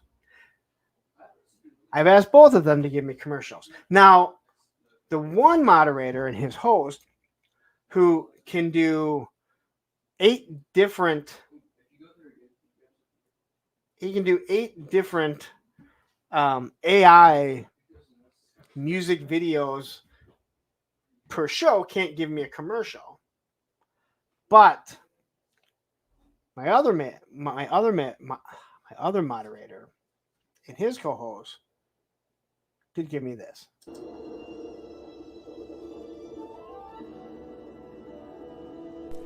Idiots! Incompetent buffoons! What is it now, Commander? Consummate morons, incapable of coherent thought! Are you watching that show again? Yes. Why didn't you just watch Pop Blender and Matthew's discussions, news, reviews before the show came out? Whether you agree or disagree, the perspectives provide enough context to know if the show or movie is worth your time or not. Yes, I know. I will not miss another Tuesday at 10 p.m. Eastern, 9 Central on Pop Blender's channel. Be more than once a man by watching Pop Blender and Matthew talk about pop culture news, discussions, and reviews on Tuesday nights, 10 p.m. Eastern, 9 p.m. Central. And now you know. Televiper, be sure to hit like, share, and subscribe so we do not miss another episode, and hit that bell notification. I just love the end. Be sure to watch Pop Blender and Matthew where they discuss. I love that. Like it's becoming that Mossman in my mind. Anyway, I did make it for 3 hours past midnight with almost no Joe news, other than the fact that Breaker didn't come. There wasn't too much to talk about. Obviously, we got on the Dragonfly. I hope that I was able to kind of express what I wanted to talk about. I didn't want to get into one company specifically. I know we really got heavy on the Valaverse stuff, and then on the Hasbro. But I think Valaverse is actually a very prime, a prime subject to discuss because he has been very successful in what he's done. And there's a lot of people that absolutely hate his product, and then there's other people that love the product. But he's given a pretty good amount of product to begin with, But, there are other ones, and the Kickstarters are the ones that have really started to bother me, and they want to continue to do it, and I do understand it to a point, but at the same time, you start to get to the point where you're like, all right, let's get the product you've already promised that people are paying for, and then you can start showing off and asking for money for another product. And that's why you get that loyalty. But I'm going to get out of here. Thank you very much, all of you, for tuning in. I will soon be promoting pictures and everything for the Streamathon, which will start on October 25th. It's becoming real, people. That thing's becoming real. Tune in tomorrow, 9 p.m. to watch Ed action figs along with Mr. Wonderful. And then tune in at 10 p.m. or when Ed finishes to watch Pop Blender and my other moderator, Matthew Matson, the first person I believe that was ever in one of my live chats. So he's been with me literally from the beginning. But I'm going to get out of here this Thursday. Fat Red FU. Fatred. It's Fatred. I can't call him the other thing. He will be my guest on Thursday with a friend starting at 9 p.m. Eastern Standard Time. Now, you guys have a wonderful night, and I'm out of here.